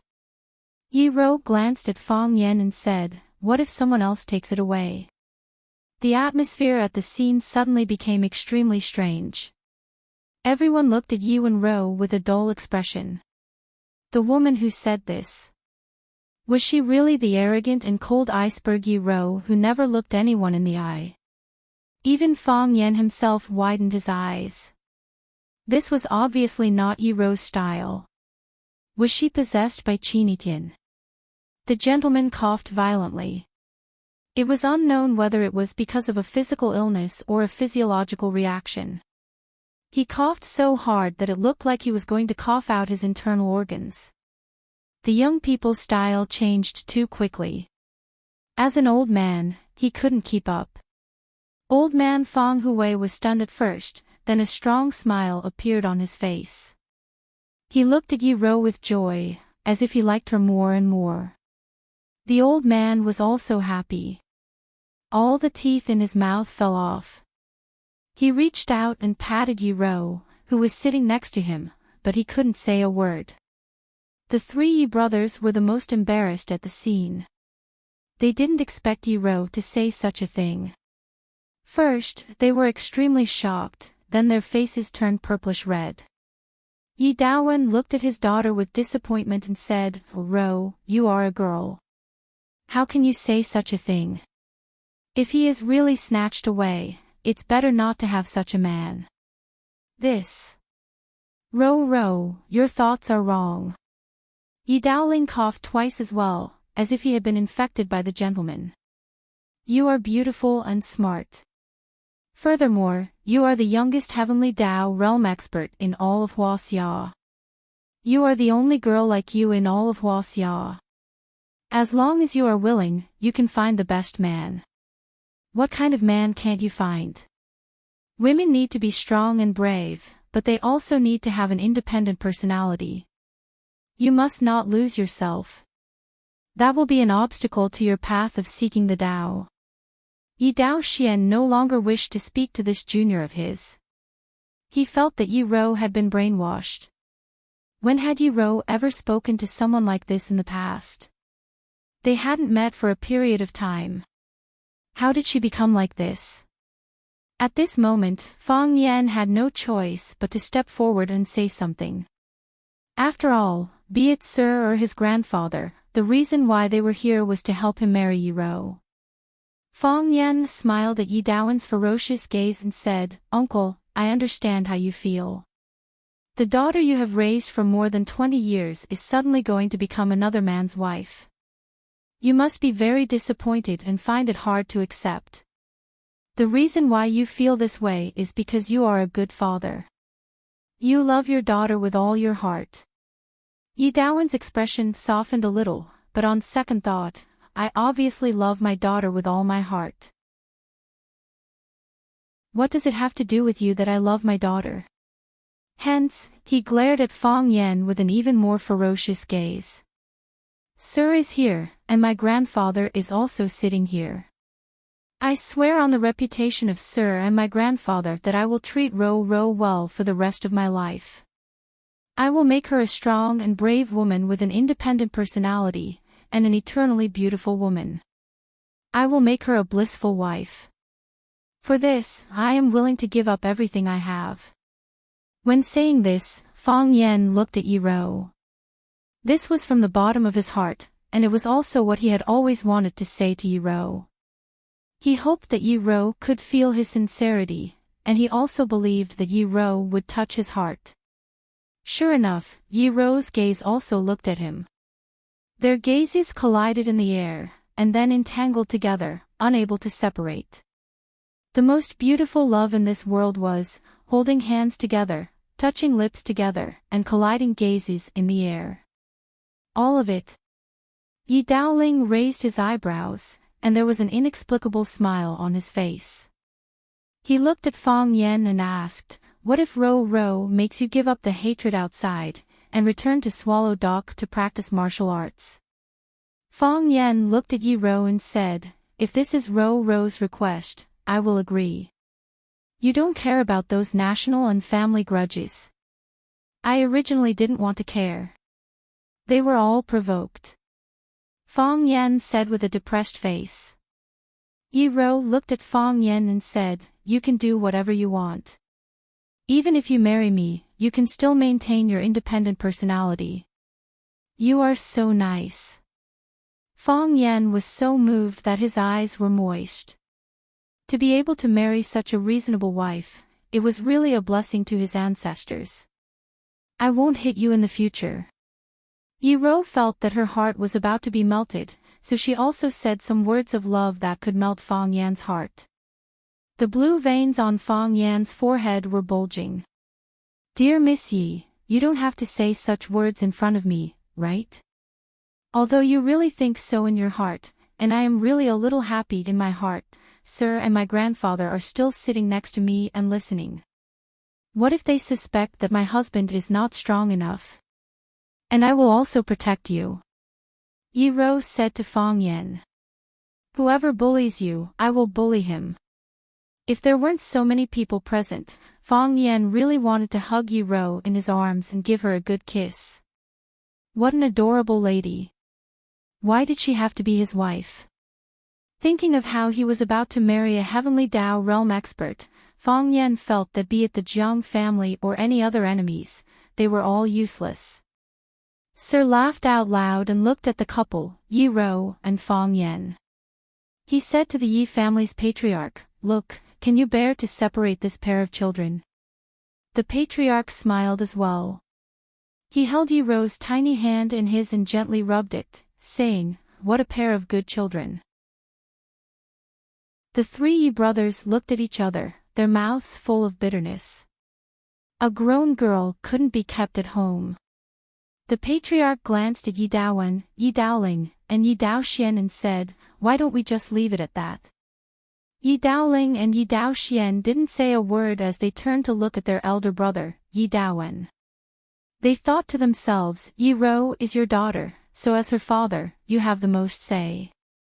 Although your say has almost been taken away by your daughter, it's even more unjustifiable for us to speak." Yi Daowen understood what his two brothers meant, but there was nothing he could do about this matter. He ignored his two brothers' expectant gazes and said to the patriarch, "Since the patriarch thinks it's good, then, let's do it at that." "It's settled," Sir said with a laugh. "The 8th of the 12th lunar month, an auspicious day. Both of you should prepare yourselves." Chapter 809.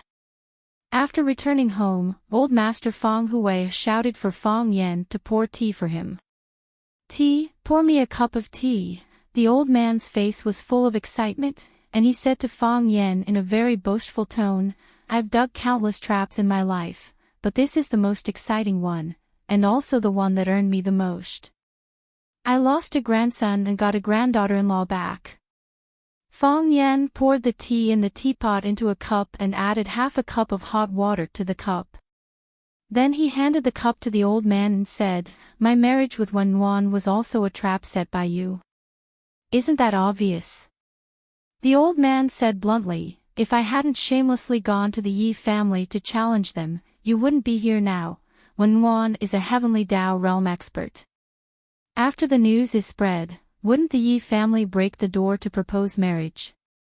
Besides, even if Wen Wan wasn't a heavenly Dao realm expert, there were still a lot of people who went to the Yi family to propose marriage.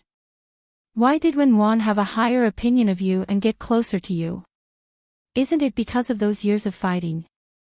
Wen Wan has bullied many people in Swallow Dock all these years. Bai Xiao, Zhu Ziden, Li Xiaotian, Bailey Liu, which one of them hasn't been beaten by Wen Wan? Why didn't Wen Wan fall in love with them but me? That's because I'm better than them. In addition to my good looks, I'm also erudite and cultured. Is this also a trap set by you?" that's for sure. Isn't it a bit too unreasonable? How am I twisting words and forcing logic? If I hadn't married your grandmother and had your father, would there be a bastard like you? Isn't that a trap set by me? Fong Yan was speechless. Listening to what he said, it seemed to make a lot of sense. Lu Wan came in from outside and asked eagerly, Dad, how's the betrothal? Has the Yi family agreed to this marriage? Old Master Fong Hui put away the smile on his face and took a big gulp of tea. He said slowly, pretending to be reserved, can they not agree? Mr. Yi was the matchmaker, and I was also the old man. My grandson was so outstanding that no village could find him. When they saw us bringing the betrothal gifts, the Yi family was overjoyed. The Yi family's old ancestor personally nodded and said that this matter was settled. Then, this matter was settled. Lu Wan put her hands on her chest, tears overflowed from her eyes, and said, That's good. That's good. My son is getting married. As he spoke, he sobbed uncontrollably. Fong Yan knew that she was thinking of her father. Her son was about to get married, but her father had already turned into dust. There was no one to talk about his sorrow and no one to share his joy with. This kind of feeling was really unpleasant. Old Master Fong Hui's face was also gloomy. He held the teacup but could not take another sip of tea. Was there anything more sorrowful and despairing than the death of one's child? Fong Yan walked over and held his mother in his arms. He said with a smile, Mom, this is a happy thing. Rowan and I are going to get married. Shouldn't you be happy? If we were rejected by the Yi family today, all the things we sent would be thrown back by them. At that time, you should cry, right? Puff, Lu Wan was amused by Fong Yan again. She gave him a reproachful look and said, You silly boy, you are already a person who is going to get married. How can you still say this kind of nonsense? You and Rowan are in love. How can the Yi family not agree? Even if the Yi family does not agree, Rowan will agree. Yes. Your son is so excellent that I love him to death. Fong Yan laughed and teased himself. He didn't want his mother to be sad, not even a drop of tears. Every tear was a knife, stabbing into Fong Yan's heart. His heart ached faintly again, and the sense of guilt that had been quiet for a long time came again. It seemed to be turbulent, like a flood or a fierce beast. If he had arrived earlier that day, if he had been able to get rid of those good-for-nothings who blocked the way as soon as possible, his father would not have died. If his father was not dead, if Fong Yixing was still alive at this moment, when he learned that his son was going to get married, would he laugh unscrupulously, or would he pretend to be serious and sternly lecture his son to treat his wife well and be gentle when he got married in the future? He would definitely choose the latter, because the latter was the character he should have. He loved Fong Yan. He loved his son more than anyone else. However, he was stingy to show it, and he firmly hid that love in his flesh and blood. Old Master Fong Hui finally raised his head, looked at Lu Wan with blame and said, Why are you crying on a happy day? Sir, forget it. The 8th of the 12th lunar month is an auspicious day, and there are many things that need to be taken care of. As an old man, my legs are not convenient, so many things need to be decided by you, the head of the family. You go and have a good talk with Rowan's mother first, find out what the Yi family is thinking, and ask Rowan what she wants. We should prepare for what we should prepare and buy what we should buy. There are many things that need you to do, and you can't lose your health. Alas, Lu Wan remembered that she had to start preparing for her son's marriage, and her suppressed emotions were suddenly turned over, as if she had been injected with a stimulant, and said, I'll invite Fong Yan's aunt and sister-in-law to come over and have a good talk with them. I have no experience in this kind of thing, but our Fong family can't let Rowan down. Old Master Fong Hui nodded and said, Have a good talk, and don't be stingy with money. Then he turned to stare at Fong Yan and said, Boy, you have also made a lot of money these years, haven't you? Hurry up and contribute a little more to your mother. Our Fong family has been quiet for more than 20 years, and this time we will have a good time in Swallow Dock. Fong Yan nodded and said, Mom, I will ask someone to send you a black card, don't be thrifty. Lu Wan waved her hand and said, Silly boy, no matter how poor our Fong family is, we still have enough money for our children's wedding. Don't worry about these things. Just do your own thing. Fong Yan nodded, looked at his mother with concern, and said, You have to take care of yourself. If you are too busy, ask my aunt to come back and help, don't worry. I know how to arrange it. I have been idle these years, and I feel uncomfortable all over. How can I feel tired preparing for my son's wedding? Lu Wan left in a hurry, as it seemed that Fong Yan's wedding was tomorrow. Fong Yan looked at old Master Fong Hui and said, Grandpa, do you want me to push you out for a walk? No need.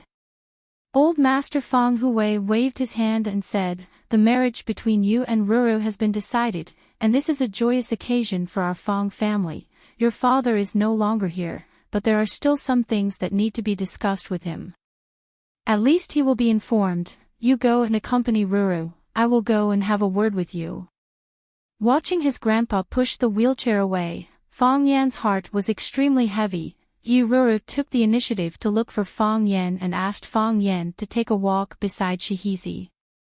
Swallow Dock wasn't big, and what happened in the east of the village spread to the west of the village in less than an hour. The news of Yi Ruru successfully climbing the Heavenly Dao and becoming the youngest Heavenly Dao expert in Huaxia, as well as Yi Ruru's marriage with Fong Yan, had already spread throughout the village. The people they met on the way were very kind and enthusiastic when they saw them, and some would even stop to talk to them, asking about Yi Ruru's experience in climbing the Heavenly Dao. Yi Ruru didn't hide anything and told them everything. Even their attitude towards Fong Yan was a lot warmer, and some even called Fong Yan the new son-in-law. Fong Yan smiled shyly, and then thought to himself, Shouldn't I call Yi Ruru bride? Why does it sound like I'm marrying into her family? Of course, Fong Yan didn't care about these details. To be able to marry Yi Ruru, to be able to marry a woman who wholeheartedly loved him and was willing to protect him, Fong Yan's heart was filled with happiness. When they reached a slightly more remote place, no one came to disturb them, and the curved tail of Shihizi became their world. Yi Ruru just walked with her head lowered, with no intention of speaking. Fong Yan wanted to say something several times, but he didn't want to break the moment of silence. Yi Ruru was a very quiet person. When she didn't have to speak, she didn't like to use words to express herself. She would do what she wanted to do, and she wouldn't force herself to do what she didn't want to do. If she liked you, she would hold your hand, and if she hated you, she would chop off your hand. She had a clear distinction between love and hate. Fong Yan's heart was full of emotions. The girl who competed in the Fong family's martial arts arena for the first time was proud and stubborn, with 2 cute braids. When Fong Yan saw her, he thought it would be fun if he could pull her braids. It was really fun. Yi Ruru knocked out 2 of his teeth and broke 3 of his fingers. At that time, Yi Ruru was really fierce, and she wasn't gentle at all when she fought. Later, they fought once a year, and every time they met, they would quarrel.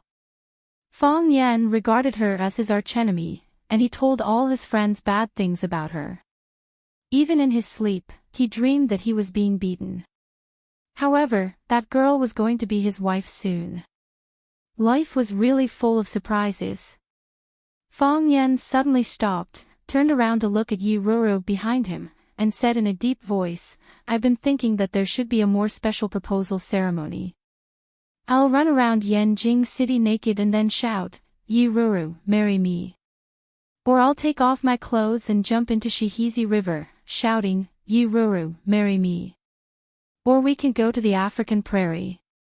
We'll sit on a hot air balloon, and I'll kneel to you on one knee. If you don't agree, I'll cut the rope of the hot air balloon. You'll die. Yi Ruru said. What? If the rope is cut, I'll be fine, but you'll fall to your death. Yi Ruru looked at Fang Yan and said. Chapter 8:10. Fang Yan had once read a novel called King of Fire. In the story, the male protagonist, Tang Zhong, proposed to his two girlfriends on a hot air balloon. Look at how shameless and unprincipled he was. Fang Yan despised Tang Zhong's actions. He thought to himself that he would never do such a thing. Even if he wanted to do it, he wouldn't dare. Tang Zhong raised the ring in one hand and scissors in the other. He said that if they didn't agree to his proposal, he would cut off the balloon's rope. In the end, the two girls accepted the proposal with tears in their eyes. It turned out that women were also quite afraid of death. Not only were they afraid of death, but they were also afraid of heights. Fang Yan also wanted to learn from the senior idol who had many female friends. But Yi Ro's counterattack instantly woke him up. Yi Ro was a Heavenly Dao realm expert. If Fang Yan really cut off the balloon's rope in midair, the only one who would fall to his death would be Fang Yan himself. Yi Ro's chances of survival were much higher. From the looks of it, this method was a little romantic, and to some people, there was a huge loophole. Fang Yan smiled awkwardly and said, I can also run naked in Yanjing City, or jump into a stone river in front of everyone in the village. I just feel that it should be more romantic. I shouldn't use such a traditional method to directly go to your house to give the betrothal gift.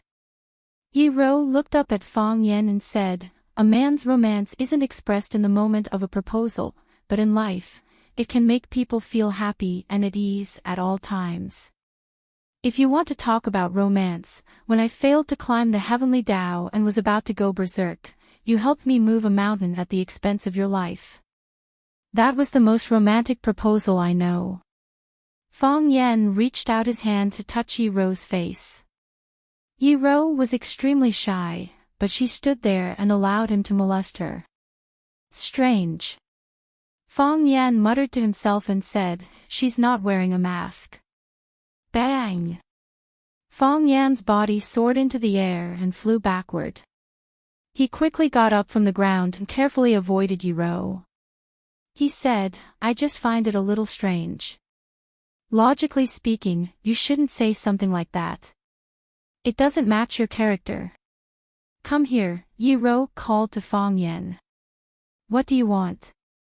Fang Yan was testing her step by step. He didn't dare to get too close to Yi Wenru again. No, poison leg. I'm sure you're Yi Ro. You're not someone else wearing a mask. Yi Ro reached out and pulled Fang Yan into her arms. No, she pulled Fang Yan in front of her and threw herself into Fang Yan's arms. She wrapped her arms around Fang Yan's body and said softly, I'm very happy to be your wife. Fang Yan was stunned for a moment. Then he held Yi Ro's thin body tightly in his arms. He grinned and said, I'm even happier to be able to marry you. Even my grandfather thinks that you're like a flower stuck in cow dung. My uncles think so too, Yi Ro said. Fang Yan felt that he couldn't communicate with Yi Ro anymore. Since when did this woman become a cold-faced comedian and a comedian? She wasn't good at this before. In the luxurious European-style reception hall of the Qin family's old residence, Grandpa Qin was drinking tea on the sofa. He liked drinking tea. He had a relatively open side in his bones and could accept that the old residence was built in the style of a European castle. However, his taste in drinking tea hadn't changed for decades. In his mind, what could be better than tea in this world? Those coffee, those carbonated drinks, what's so good about them? Li Xinyan sat in front of him and tasted the coffee elegantly. She liked the bitterness and mellow taste of coffee. The smell in the air could awaken her taste buds. The other members of the Qin family stood on both sides. Everyone's eyes were focused on the woman. Li Junling, the woman who was about to become the daughter-in-law of the Qin family, had an affair with a man from the Jiang family, the old enemy of the Qin family. This was not a slap in the face of the Qin family, but a slap in the face of the Qin family. The Qin family was filled with righteous indignation and felt that they had been greatly insulted. However, the elders in the family didn't give any instructions, so they could only keep silent about this matter for the time being. They could endure and wait, but Li Junling's father, the famous piano master of Huaxia, Li Boyong, couldn't sit still. His blood pressure rose and he fainted on the spot. After knowing what had happened, he still forced himself to get up and immediately took his daughter to the Qin family to apologize. Li Boyong was an artist and was quite accomplished in piano. The Li family pushed him to be a spokesperson, using the admiration and attention of the rich and powerful to improve his family's status. In this way, he even had a relationship with the rich and powerful Qin family and successfully betrothed his daughter to the young talent of the Qin family, Qin Chang. Li Boyong was thinking that when his daughter entered the Qin family, it would be the peak of his life. He didn't expect that this daydream would come true so quickly and in such a cruel way. His daughter had an affair with a member of the Jiang family. He understood the serious consequences of this matter. It was mercy for them to find someone to put him in a sack and throw him into the sea, but it was very likely that it would be a disaster that would wipe out the entire family. Whether it was the Qin family or the Jiang family, they were the most powerful existences in the world. In a situation where they didn't lack anything, their face was more important than anything else. However, his daughter's actions had offended both families at the same time. The wedding date was near, and it was said that it happened when she was choosing a wedding dress with the young master of the Qin family. How would the Qin family view such a future daughter-in-law? What about the Jiang family? The relationship between the Jiang family and the Qin family had never been harmonious. The two families viewed each other as enemies, but they also maintained mutual restraint.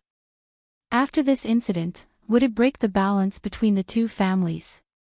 It was already winter, and the room was already warm.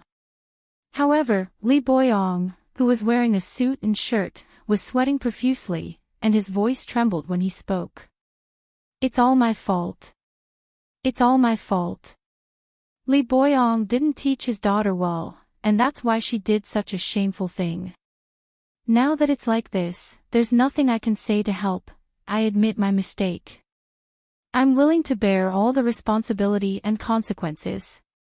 Li Boyong bowed deeply to the Qin family patriarch and said, "Please be merciful, patriarch. Seeing that Boyong and the Qin family are old friends, please let my daughter live." The Qin family patriarch's expression was calm, as if he didn't care about what was happening in front of him. After hearing Li Boyong's words, he waved his hand and said, "What are you saying? Who said I won't let your daughter live?" "Thank you, patriarch." Li Boyong's eyes were moist, and he was moved to tears. Li Boyong turned to look at his daughter, who was standing behind him, and shouted, "Li Junling, kneel." Li Junling stood proudly. Although she was extremely nervous, she still gritted her teeth and said, "Why should I kneel? You did something wrong. What did I do wrong?" Li Junling retorted. "The Jiang family and I know each other and love each other. Who did I offend? I told you long ago that I have another lover, but did you listen to what I said? You wholeheartedly wanted to send me to a rich family, wholeheartedly wanted to make friends with rich people. I have no feelings for Qin Chang, so why should I marry such a man?" Slap! Li Boyong slapped Li Junling's face. His face was gloomy, and his body trembled non-stop. He shouted angrily, "You still don't know your mistake. You did such a shameful thing and you still don't know your mistake. I'll beat you to death. I don't have a disgraceful daughter like you." Li Junling's skin was white and tender. After being slapped by her father, a purplish-red handprint quickly appeared on her face. She didn't care, as if she didn't feel any pain. Big tears fell from her eyes, and she said, "Beat me to death. If you don't beat me to death, I don't want to live. If I die, you will no longer be a dog in front of these people, and they will look up to you. What does it matter if I die?" Li Junling, since I was young, when did you listen to my thoughts? I liked the guitar, but you forced me to learn the piano. When I was a little playful, you were furious and said that I didn't want to improve. When I was a little slow in learning, you scolded me for being stupid, piano goddess. Who knows how this goddess came to be? I spent all my time to get it, and I sacrificed all my hobbies to get it, genius. Can this kind of person be considered a genius? I know that the matter between me and General Xing is very difficult for you and the whole family. You are afraid, you are worried that you will be implicated. If that's the case, I will die here, in front of the Qin family to atone for my sins.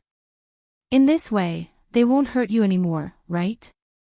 After saying that, Li Junling took out a short dagger from her pocket and slashed it toward her own neck. Bang! A figure flashed. An old nanny who was in charge of pouring water for old Master Qin suddenly appeared and grabbed the dagger from Li Junling's hand with a small move. Li Xinyan gently stirred the coffee in his cup, looked at Li Junling and said, "Miss, if you want to die, we won't stop you. Everyone has the right to choose their own life." After a pause, he then said, "But, can you die a little further away? The carpet in the hall has just been cleaned. If it gets dirty, won't we have to trouble those hard-working service staff?" You are so evil." Li Junling's face was pale, and she stared fiercely at Li Xinyan. "Evil?"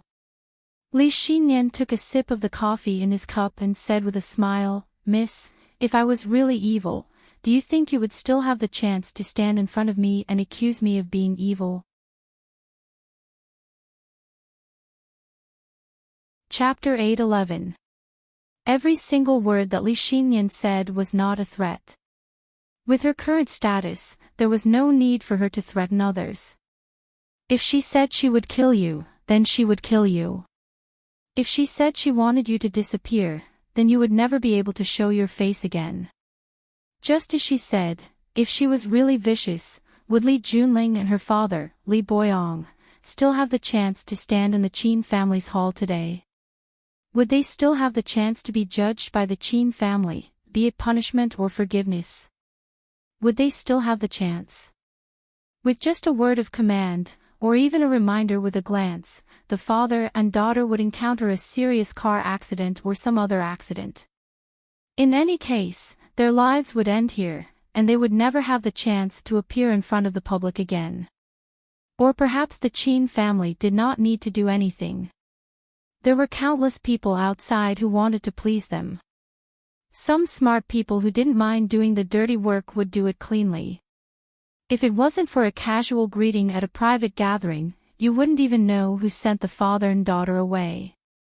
This was the power of money, the power of power.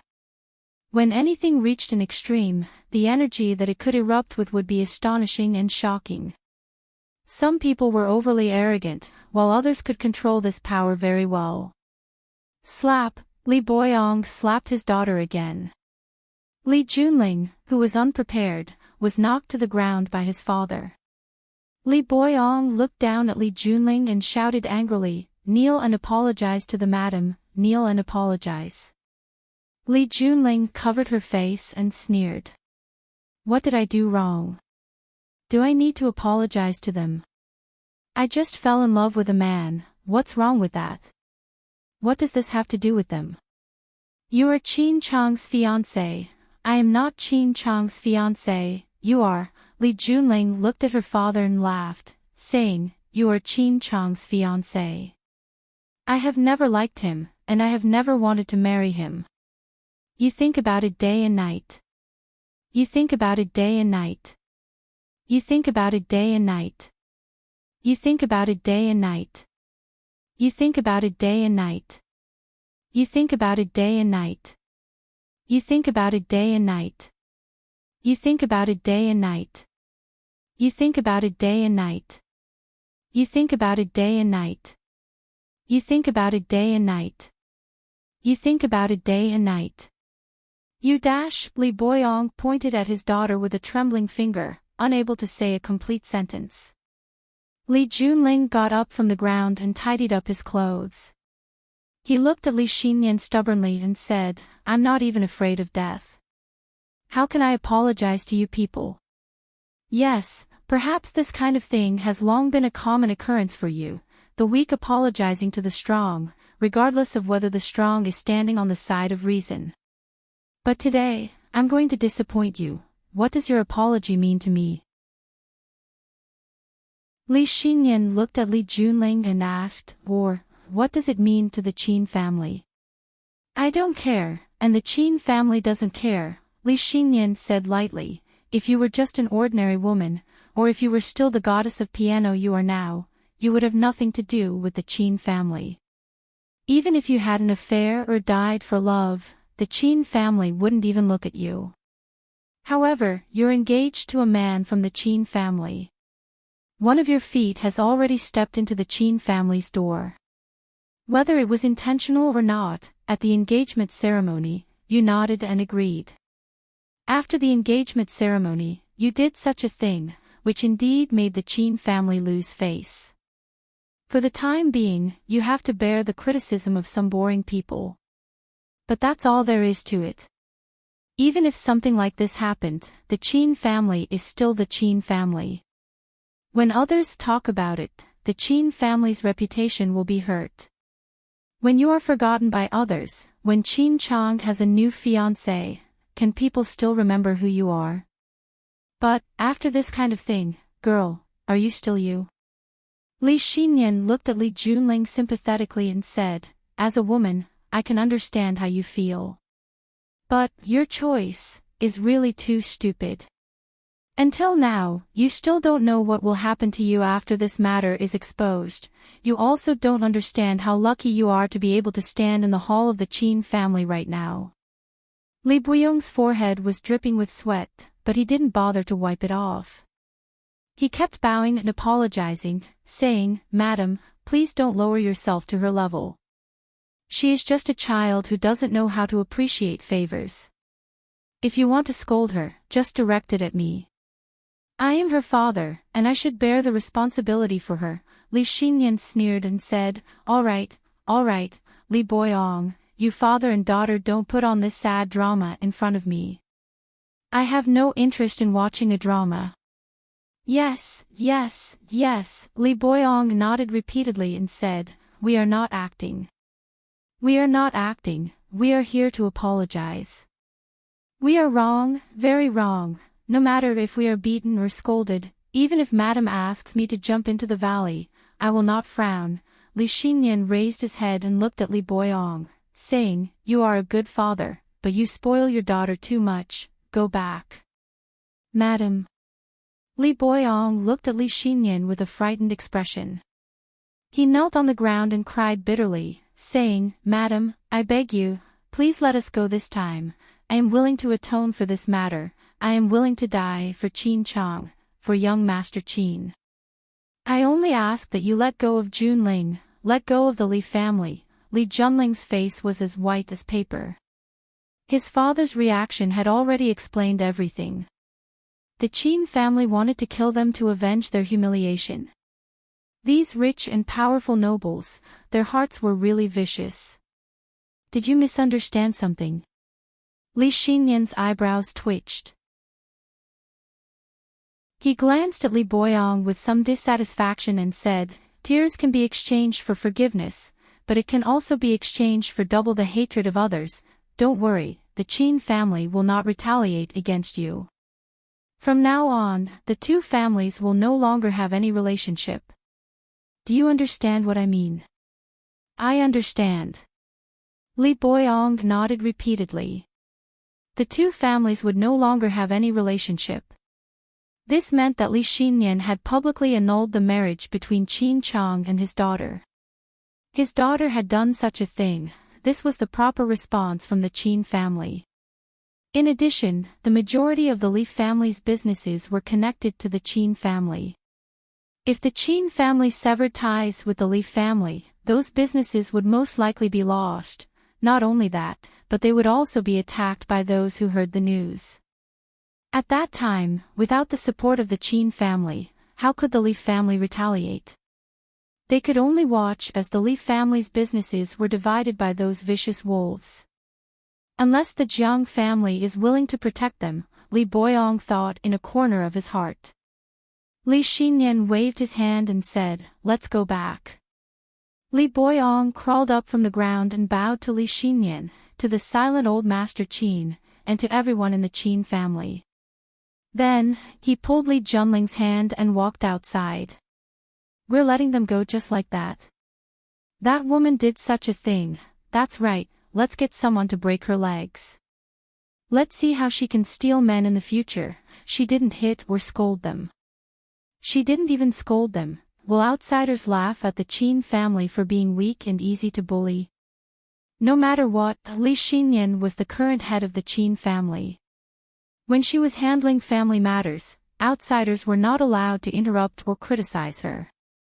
Especially when outsiders were present, the Qin family had to give the impression that they were united and harmonious. However, after outsiders left, they had the right to speak freely and express their dissatisfaction. Of course, Li Xinyan also had the right to ignore them.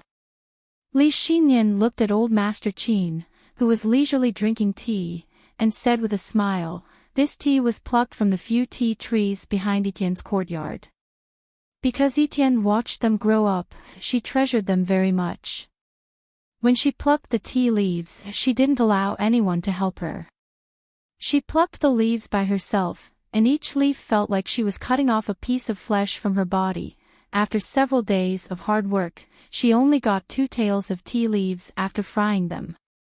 She was usually very stingy and didn't usually let people drink. Only when I went to visit her would she ask someone to bring me a cup of tea. She's very close to Grandpa, so she probably gave you more than half of the 2 tails of tea leaves, right?" Old Master Qin laughed loudly and said proudly, "That granddaughter of mine, Etienne, is very proud. Ordinary people can't even drink a cup of tea from her, not to mention the tea leaves she plucked herself, but Etienne is very close to me, so after she finished frying her tea leaves, she secretly gave me a small pot. She even told me not to let you find out. How did you see through it at a glance?" Li Xinyan put down the coffee cup in his hand and said bitterly, "The tea in your hands are all rare and good. How can you find tea leaves with such big leaves after brewing?" After receiving this flattery, old Master Qin felt refreshed and his smile became even more radiant. He said, "If you like it, I can also give you some. However, I'll tell you something private. You can't let that girl Tian know about it. Otherwise, I won't be able to drink her treasured tea leaves anymore. The tea leaves she gave me really don't taste that good, it's far worse than the tea leaves I collected. But since my granddaughter has already given me the tea leaves, if I don't drink it, she'll feel hurt. That's why I brewed a cup of tea every now and then, thinking that I can finish it as soon as possible." The Qin family members in the living room looked at each other. They were seriously questioning whether this was a good way to handle things. "Why did you ignore us and talk about Qin Etienne's tea leaves?"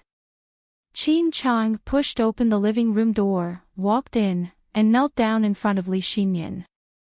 "I want revenge," Qin Chang said in a hoarse voice.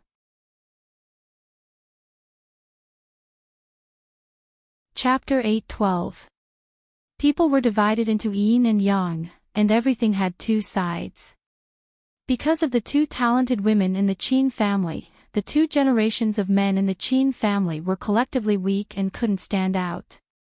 Because of the arrival of Li Xinyan, the daughter-in-law of the previous generation, the power of the Qin family fell, and they became a plaything in the hands of a woman.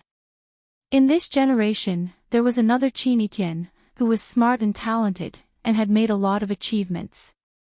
Some people said that his mother was manipulating behind the scenes in order to make her daughter the prodigy of the Qin family so that she could seize power. Some people also said that the son should be like Jiang Junling, and the adopted daughter should be like Qin, which was also the advertising slogan that the Qin family and the Jiang family paid people to hype, so that they could outshine the other rich and powerful families. When Qin grew up, some of the projects she independently invested in all showed dazzling results. It was said that she had already shown outstanding business talent when she was still a student. With her as the middleman, the Qin family and Lu Chaoge created the world-famous Chaoyan technology. When Jiang Junling died, Qin also encountered some criticism. Some people said with the mentality of watching a good show, "Look, we have already proved that one is a fake, let's see how long the other one can last."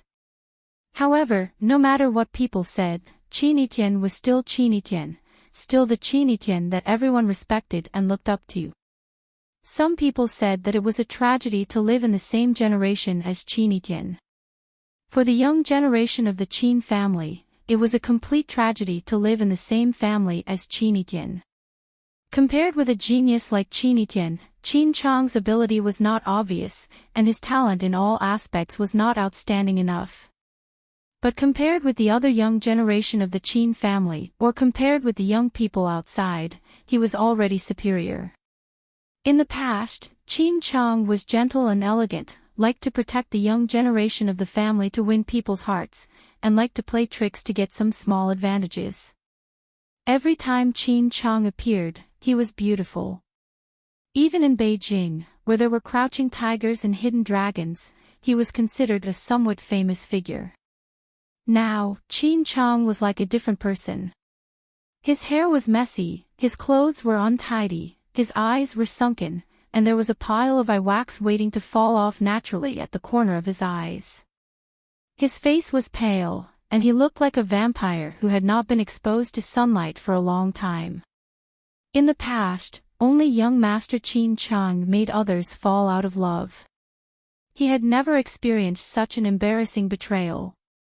His fiancée had been having an affair with another man before they got married. Her twisting and moaning made countless people talk about it. These were all things he had never experienced before. He and Li Junling had never had any decent skin contact. Can you imagine that? Young masters like them were also playing innocent with others. Qin Chang really fell in love with Li Junling. He had always regarded Li Junling as his future wife. In any case, she was going to be his woman very soon, so why should he be so anxious to show that he didn't have the demeanor of a man? In the end, when he was picking out a wedding dress for his future wife, he saw such an ungentlemanly video. After the incident, Qin Chang locked himself in his room and didn't go out. Because he smoked too much, even his throat was swollen and hoarse. Every word he spoke seemed to be rubbing his throat until it bled. "I want revenge." Qin Chang raised his head and looked at Li Xinyan. His yellowish eyes were bloodshot. "Jiang Xing has gone too far." Li Xinyan sighed softly. He walked over and wanted to pull Qin Chang up from the ground. Qin Chang knelt on the ground and refused to get up. He looked up at Li Xinyan and said, "I don't hate Li Junling. This woman has nothing to do with me anymore. But Jiang Xing's family has gone too far. I want revenge. I must get revenge." Since Qin Chang wasn't willing to get up, Li Xinyan had no reason to keep pulling him. She sat back on the sofa and looked at Qin Chang and said, "How do you want revenge?" "I want Jiang Junling to die. I want the Jiang family to be destroyed. I want them to go to the 18th level of hell," Qin Chang said while gritting his teeth. No matter what kind of family he came from, no matter what kind of temperament he had, his fiancée having an affair with another man was something that no one could tolerate. Qin Chang was usually very prideful. He always boasted that he was the only person in the Qin family other than Qin. He had his own circle of friends. Everyone who saw him would respectfully call him young Master Qin. However, everything was ruined. The moment that video was released, or the moment that his fiancée knelt under that man's body, all of his dignity and pride were destroyed. I know how childish my actions were. I also know how stupid it was for me to collude with some brothers in the family to oust you. I know that you hate me. You don't even care about me. However, I want to ask you one thing. I want you to declare war on the Jiang family. That's impossible. Li Xinyan refused without hesitation. It was as if there was no room for negotiation. Why? Qin Chang said with a pained expression. Don't you hate the Jiang family? Doesn't Qin Etian hate the Jiang family? Don't you want to declare war on the Jiang family for how they treated Fang Yan? Can you turn a blind eye and pretend nothing happened when the Jiang family humiliated me like that? Does the Qin family still want face? Do we still have dignity? Li Xinyan looked at Qin Chang with a serious expression. The Qin family belongs to everyone in the Qin family. It doesn't belong to just one person. Every decision of the Qin family must be in line with the interests of the entire Qin family. Yi Tian doesn't like the Jiang family. I don't like the Jiang family either. However, we can't declare war on the Jiang family just because we hate them. We'll push the Qin family to the edge of danger. I definitely won't agree to that. After a pause, Li Xinyan continued. However, General Xing of the Jiang family clearly knows that Li Junling and Qin Chang are engaged. That's too much. If the Qin family doesn't do anything, the outside world will think that the Qin family is weak and easy to bully. I declare that from now on, we will cut off all business with the Jiang family. In some important areas or core areas of the Jiang family, we can have a greater say. Qin Chang froze for a while. Then, she laid on the ground and cried. She kept saying to Li Xinyan, "Thank you. Thank you."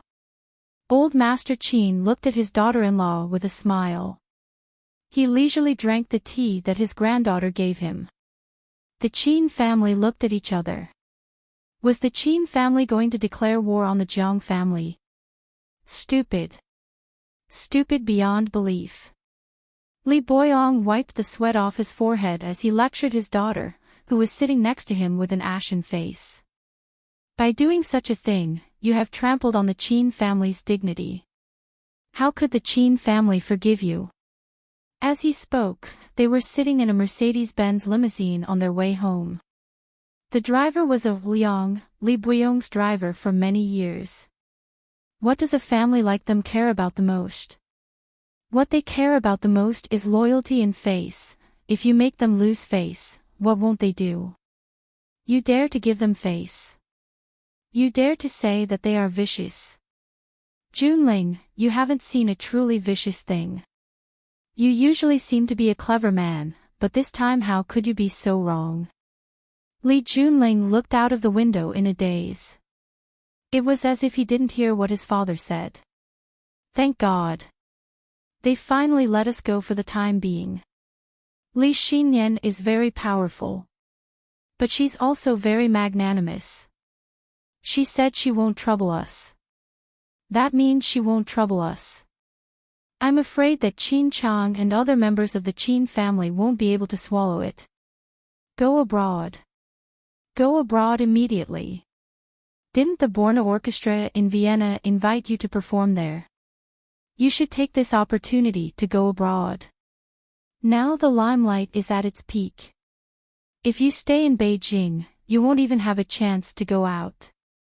Li Junling was finally moved. He turned to look at his father and said, Juanxing. My dear lady, why are you still thinking about him? Li Boyong almost knelt down to his daughter. How could Juanxing jump out to support you after such a thing happened? Unless they completely fall out with the Qin family. Otherwise, he won't protect you. I'm afraid he can't even protect himself now. Daughter, don't put your hope on that man. If he really did it for you, he shouldn't have treated you like that. Li Junling reached out and held his father's hand. His eyes were filled with tears as he said, I don't blame him. I really like him. Everything is voluntary. Dad, this is the first time I've fallen in love with a man since I was young. Can you understand how I feel? Lee Boyong wiped his daughter's tears. I understand. I can understand. But safety comes first. Go out quickly. Let your mother go with you. I'm worried about you going out like this. I'll stay in Beijing and think of a way. When the situation calms down, you can come back. Or never come back. Dad. Daughter, I'll teach you something. I shouldn't say it, but I think it's necessary for you to know. What? Never trust a man. Lee Boyong said with a serious face. Dad, why? Lee Junling didn't understand. You're a man too. Lee Boyong smiled bitterly. Yes, I'm a man too. That's why I can say that. Click. The back seat door was suddenly locked. Liang, what are you doing? Lee Boyong was greatly alarmed and shouted. Master, Mississippi, don't blame me. Liang opened the door and jumped out. The Mercedes-Benz deviated from the mountain road. It broke through the railing and crashed into the steep mountain stream. Dad! Li Junling grabbed the seat in front of her and screamed. Liang, you traitor! Li Boyong was also frightened by this scene and shouted in a hoarse voice. Crash! Crash! The Mercedes-Benz crashed into the stone wall again and again. It was like a black cannonball crashing into the endless purgatory.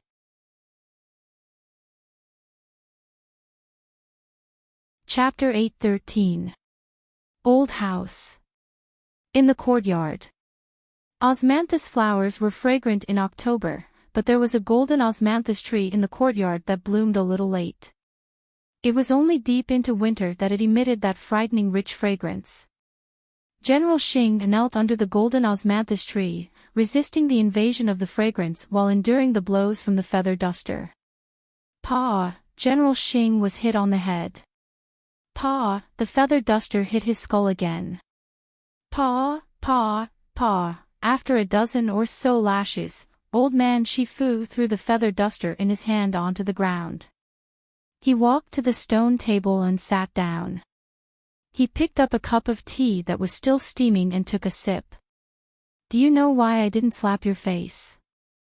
Jiang Shifu held the teacup and asked General Xing, who was kneeling there. Because you're afraid that you'll ruin your face and your grandson won't be able to go out and meet people, General Xing said in a low voice. Yes. Don't hit people in the face. I've always told you this, why don't you listen? The cherishing fortune old man said with a face full of regret. What you're doing isn't just slapping the Qin clan's face. You're practically stepping on their heads and shitting on them. This is a huge mistake that will cause them to become enemies. Grandpa, I know I was wrong. This matter, I really had no other choice. General Xing straightened his spine and looked straight into old man Jiang Shifu's eyes, saying, I really like Junling, and she has deep feelings for me. The two of us are sincerely in love. I know what I'm doing is wrong, and I've thought about leaving her. But Lord Jun didn't agree. I was soft-hearted and couldn't make a decision. Originally, I wanted to wait until Lord Jun got married before completely severing our relationship. I didn't expect something like this to happen. Scoundrel. Jiang Shifu slammed his palm on the stone table and angrily shouted, What do you mean unable to restrain yourself? You're too daring for lust. You clearly knew that Li Junling was already engaged to the Qin family, yet you still dared to tempt him to do such an immoral thing. If the Qin family did this to our Jiang family, how would you deal with it? The hatred of killing my father and stealing my wife is absolutely irreconcilable. Now is the crucial moment in the battle between you and Fang Yan. In order to prevent the Qin family from participating in the battle, we offered a huge condition, but what was the result? Not only did you fail to balance your relationship with the Qin family, you even dragged the Qin family down with you. If a man can't control his own waistband, what future can he have? Old man Shifu's gaze turned sharp. He looked at General Xing and said, "Do you think that, now that the military order is gone, I have no other candidates? Is that why you are so unbridled? Let me tell you, General, we still have many outstanding youths in the General family. With just a bit of polishing, they are all good materials." "Grandpa, I'm sorry." General Xing's knees were pressed against the cold concrete floor as he said in a deep voice, "I know I did something wrong. I will definitely find a way to make it up to you. I promise I'll take care of this. How are you going to deal with this?" Old man Cherishing Fortune asked as he looked at General Xing. General Xing hesitated slightly, but still said frankly, "Since it's already happened, it's already impossible for us to reconcile with the Qin family. Since it's like this, it's better to take the initiative and drag them into the quagmire. We don't want to fight with the Qin family until both sides suffer, and the Qin family naturally has the same thoughts. If we take the initiative and let the Qin family feel our aggressiveness, maybe they will retreat. After the Qin family finds out about this, they will definitely be furious." Junling sighed, "I'm afraid the pressure will be great. This matter has touched their bottom line, they definitely won't take it lying down. Qin Chang has a high heart but shallow talent, and is extremely concerned about face. He will definitely think of a way to get back at them. Junling's situation is very dangerous." General Xing looked at grandfather Jiang Shifu and said, "I have wronged Junling in this matter. She is the most innocent person here. As a responsible man, I will stand up for Junling. I will go to the Li family to propose marriage and officially marry Li Junling, otherwise, I'm afraid she won't be able to persevere. I ask Grandpa for your approval." A divine light flashed in Jiang Shifu's eyes, and he instantly returned to his old and muddy appearance. He looked at his grandson for a long time, then said in a low voice, "Since you have already decided, then do it. This is your last test. If you succeed, you will be a dragon. If you fail, you will be a worm. That is all." "Yes," General Xing respectfully responded. "I definitely won't disappoint Grandpa." After General Xing left, old man Jiang Shifu held a cup of tea that was gradually cooling in a daze. "Pitiful woman," Jiang Shifu muttered to himself, "the Qin family and the Jiang family have started a war. I knew they would definitely start a war. This is too exciting." The Jiang family's General Xing made a cuckold out of the Qin family's Qin Chang, and the Qin family immediately retaliated and eliminated Li Junling. The Qin family's methods, TSK. I heard that the Jiang family wanted to kill them to silence them, in order to put this shit on the Qin family's head, so that the Qin family won't be able to say anything. After the video was released, there was a short period of silence between the Qin family and the Jiang family, then the situation became intense. Huaxia country's famous piano master, Li Boyong, brought the female protagonist of the video, Li Junling, to the Qin family to apologize, but on the way back, the luxurious car they were riding in crashed into a ravine, killing both of them. During the crash, the car exploded, and the father and daughter were burned into charcoal. At the same time, General Xing brought generous gifts and a matchmaker to the Li family to propose marriage, hoping that the Li family and the Qin family would officially cancel the marriage and fulfill his and Li Junling's hard-to-sever relationship. He didn't wait for Li Junling to return, but he received news that Li Junling had gotten into a car accident. It was said that after receiving the news, General Xing cried bitterly, and even smashed many of the Li family's things, clenching his teeth and yelling, "They've gone too far." Who was the one going too far? The onlookers made all sorts of interpretations of this. Some people said it was obvious, this was the Qin family going too far. Although Li Junling had already apologized to the Qin family, Li Boyong had already brought his daughter to the Qin family to apologize, but on the way back, they got into a car accident. It was obvious that the Qin family wanted to show their power to the Jiang family. The woman that the Qin family couldn't get, the Jiang family shouldn't even think about getting. Some people said that General Xing was deliberately setting up a trap. General Xing knew that this time, he had angered the Qin family, and that a war was inevitable, so he might as well kill them to silence them, and then pour the dirty water on the Qin family, making them unable to extricate themselves from the quagmire, and also accept the attacks and judgment of public opinion. The war had already begun.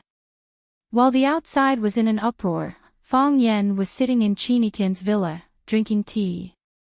He was drinking tea that Qin Etienne had personally grown and personally picked. To be honest, the taste of the tea really wasn't that great, far from the top-grade tea that the Qin family had all year round, but young Miss Qin had kindly brought the tea in front of you, waiting for your evaluation with a face full of expectation, so how could you not give a few polite words of praise? It's really good tea, Fang Yan said with a face full of enjoyment. The last time I came here, I already felt that these tea leaves weren't ordinary, but now I know that they were personally picked by Yi Tian. Like I said, other than the fact that Qin Etienne can't pick the stars from the sky, there's nothing in this world that's too difficult for her. There's another thing. Qin Etienne had a mischievous smile, and said, Qin Etienne also can't pick the heart of a man. Cough, cough, cough, Fang Yan coughed violently. With a red face and a thick neck, he said, that's because that man has eyes but can't see. Not really, Qin Etienne sighed softly, and said, that's because that man chose a better woman. Seeing the regret on Qin Etienne's face, Fang Yan's mood was also a bit heavy, and he said softly, it's not about who's better than who, it's only about suitability. How do you know that I'm not suitable? Qin Etienne interrupted Fang Yan and asked. Seeing that Fang Yan was once again speechless by her question, Qin Etienne giggled. After laughing for a while, her face became gloomy again, and she said, you're getting married, right? Yes. The 8th of the 12th lunar month. Fang Yan nodded. So annoying, Qin Etienne said. If you're like other men, when I ask such a question, you lie and say that there's no such thing, but if you were that kind of man, I wouldn't like you so much. I think with your conditions, you can find a better man. What kind of man in this world can resist your charm? Fang Yan said with a smile. Yes. Everyone says that, my mother also told me that, but no one cares about the main point of the matter. The main point is that the man I like is you. You see, you don't know what to say again. I understand you. If I were you, I probably wouldn't know what to say either. Qin Etienne pursed his lips and chuckled. But if I were you, I might not meet another girl like me who always says the words like and love. When I think about it this way, I feel that this world is so boring. So, I'll stick to being myself, and you should stick to being yourself. I'll continue to like you, and you should continue to be the person I like. Will you come to my wedding? Fang Yan asked carefully. In Swallow Dock, it's an old-fashioned wedding. You might think it's old-fashioned and boring. Qin Etienne glanced at Fang Yan, with a faint smile on his face, and asked, Mr. Fang, are you afraid that I'll ruin your wedding?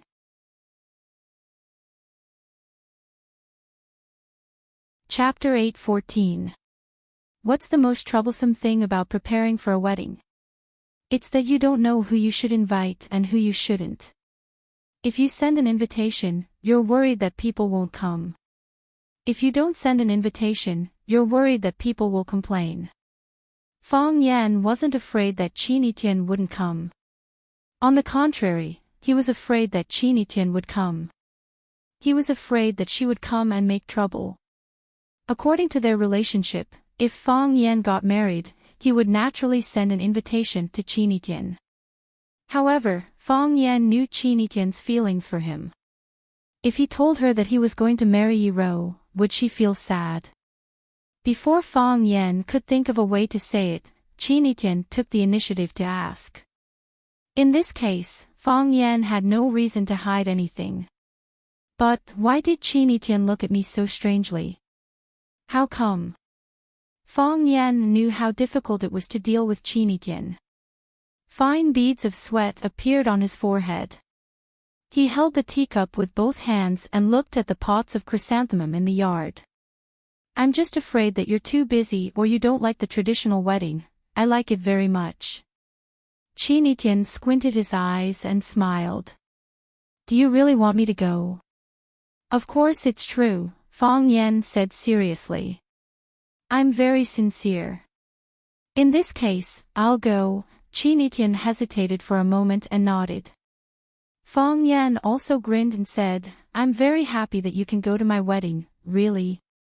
Qin Tian looked at Fong Yan and said, on the day of your wedding, I'll put on my most beautiful dress and my favorite phoenix coronet. I'll dress myself up beautifully to be your bridesmaid. What do you think? Fong Yan nodded. Fong Yan nodded. Imagining the scene of Qin Tian appearing at Swallow Dock in a gorgeous gown and an expensive phoenix coronet, Fong Yan felt his head begin to swell with pain. As expected, the thing he was most worried about was about to happen. If Qin Tian attended the wedding in Swallow Dock in this manner, in the eyes of outsiders, who would be the bride that day, be Yi Ro or her? Although Yi Ro is broad-minded, she is a woman after all. Doesn't she mind it at all? Fong Yan looked at Qin Tian with a bitter smile and said, I know you won't do that, right? Why not? Qin Tian asked back. This is my usual style. Why should I change it? Besides, I also want to prove to some people that I didn't lose because I was worse than others, but because I was a little slower. Tian, Qin Tian giggled and looked at Fong Yan's nervous face. She said, Are you afraid, Mr. Fong? I'm not afraid. I'm just worried that things will get complicated. Qin Tian sighed softly and said, That's your wedding, the most important day in your life. How can I ruin it? Maybe I'll be very busy that day and have a lot of work to deal with. Maybe I suddenly have an upset stomach or some other problems. I won't be able to attend your wedding that day. Actually, Fong Yan looked at Qin Tian and said, I still hope that you can attend my wedding. Yes, I also want to. Qin Tian nodded with a smile, but her eyes were a little moist. She said, I want to see if you look handsome as the groom. I want to see if you will be nervous when you bow to heaven and earth. I want to see the bride's happy face when you hold her hand. I want to see all the guests say their sincere blessings to you. But I can't do it. Qin Tian raised her head, and the tear that was about to fall fell back. She was Qin Tian, the Qin Tian who was as proud as a queen. Tears were superfluous and unnecessary burdens to her. I can accept you marrying other women, but I really don't like it. I hope you're unhappy. I hope you're not happy. Then you'll understand that I'm better. Fong Yan was silent. He really wanted to hold this girl who was arrogant even when he confessed to her. But he didn't dare and couldn't do that. She was no longer a child. She was no longer his student. She was Qin Tian, the little princess of the Qin family, the little beauty of Yanjing, Qin Tian. Knock, knock, knock. Coco pushed the door open in her high heels. She looked at Qin Tian and said, Miss, Madam is here. I got it. Qin Tian took out a piece of tissue to wipe the little bit of moisture from the corner of her eyes. She didn't want others to see her weak and helpless side. Even if that person was her mother. Li Xinyan was here. This was the first time Fong Yan saw Li Xinyan in Qin Tian's villa. The mother and daughter had one thing in common. Every time they went out, it was like a visit from the head of a country. Following Li Xinyan were 5 luxury cars, a dozen bodyguards, and 2 confidential assistants. Li Xinyan was surrounded by them, like a queen who came out to inspect her territory. The bodyguards and assistants dispersed outside. Li Xinyan was welcomed into the living room by Qin Etian and Fang Yan. He said, "What are you two talking about?" "We're talking about Fang Yan's wedding," Qin Etian said expressionlessly. Her emotions didn't fluctuate at all. It was as if she was talking about a very insignificant matter. "Fang Yan is getting married. Did he send you an invitation?" Li Xinyan looked at her daughter's face and said to Fang Yan, "Let's talk alone." Then she took the lead and walked to the backyard of the villa. Fang Yan glanced at Qin Etian and had to stand up and follow her. The backyard of the villa was where Fang Yan often went to the hot spring. Li Xinyan sat on a rattan chair and waited for Fang Yan's arrival. Fang Yan walked in front of Li Xinyan and said, "Teacher, Etian cried just now," Li Xinyan said. Fang Yan was very shocked. Qin Etian did show signs of crying just now, but he saw very clearly that the tears didn't flow down at all. Moreover, before knowing that Li Xinyan was coming, Qin Etian used a wet tissue to wipe the corners of her eyes. She used a definite sentence, not a question, which meant that she was sure that Qin Etian cried just now. Was this the legendary mother-daughter bond? No. Fang Yan wanted to make his description more accurate. Etian is a very proud person. Yes, because she is a very proud person, she disdains to fight for things, but if she doesn't fight for things, how can she get what she wants? Li Xinyan obviously also felt that his daughter's emotional problems were a bit tricky. He looked at Fang Yan and said, "Fang Yan, don't blame me for bringing it up again. I'll ask you again, are you really not going to consider the proposal from last time?" Fang Yan was silent for a long time, then looked at Li Xinyan and said, "I really don't want to refuse. Because every time I refuse, I feel like I'm hurting Etian, but you also know the situation right now. I already have a fiancé, I'm going to marry another girl, the betrothal gift has already been given, the wedding date has already been set, how can I let that girl down and choose Etian? If that's the case, how can I be worthy of Etian's love?" Li Xinyan sighed softly and said, "I just didn't think that my daughter would lose. Ever since she was young, she has never lost." "Alright, don't feel troubled, this kind of thing can't be forced. Since Etian has already decided to give up, I can't interfere too much." Li Xinyan looked at Fang Yan and said, "You already know about the recent situation, right?" "Situation? What situation?" Fang Yan asked with a confused expression. Li Xinyan's expression was gentle as he said softly, "Fang Yan, do you really not know anything?" "Ah. Are you talking about the matter of General Hang stealing Qin Chang's girlfriend?" When this matter was exposed, I was also quite surprised. General Hang looks like a gentleman on the surface, but I didn't expect him to be a beast in human clothing, capable of doing all kinds of shameless things. Speaking of which, my relationship with Qin Chang is quite good. Although we had some disagreements the last time we met at Junwei House, we quickly became very good friends. I haven't had the chance to see him since coming to Beijing this time, otherwise, would have to properly comfort him. Fang Yan, Li Xinyan's gaze became sharp and said, "Do you really think that no one knows that you were the one who released that video?" Fang Yan looked at Li Xinyan with a surprised expression and said, "You're actually suspecting me?" "I'm not suspecting, I'm certain that you did it." "You have proof." "I don't have proof." Li Xinyan's words sounded a bit unreasonable as he said, "Feeling, this is my feeling, and also the answer that I came up with after analyzing it. Every time, you only need to pay attention to who is the biggest beneficiary behind the scenes to easily find the answer." Fang Yan. After that video was exposed, the Qin family and the Jiang family became mortal enemies. Even if the Qin family is unwilling to help, they will not accept any possibility of cooperation with the Jiang family. In addition, the Jiang family's reputation has fallen to the ground, and they have become the talk and laughing stock of the people of Beijing.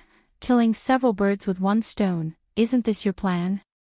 Fang Yan looked at Li Xinyan with a serious expression and said, Teacher, what's your attitude? What do you think of this matter? Do you think it's good or bad that this happened? From your point of view, it's naturally excellent. A stroke of genius. Li Xinyan praised. From your point of view, it's also good. Li Xinyan said expressionlessly. At least the noise in the house has disappeared, and a few people have become obedient. Fang Yan opened his mouth and smiled, then said, If that's the case, then I'll be honest with you, this matter was done by me. Fang Yan, Li Xinyan's expression suddenly became murderous. So it was you. It wasn't me. Fang Yan immediately denied. I'm just joking, how could I think of such a brilliant idea, ha ha ha.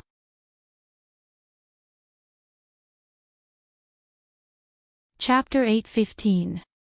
It's just a game of words. If you think it's good that it happened, then I'm the one who did it. If you think it's bad, then it has nothing to do with me. You said it yourself, you don't have any evidence to prove that I have anything to do with this.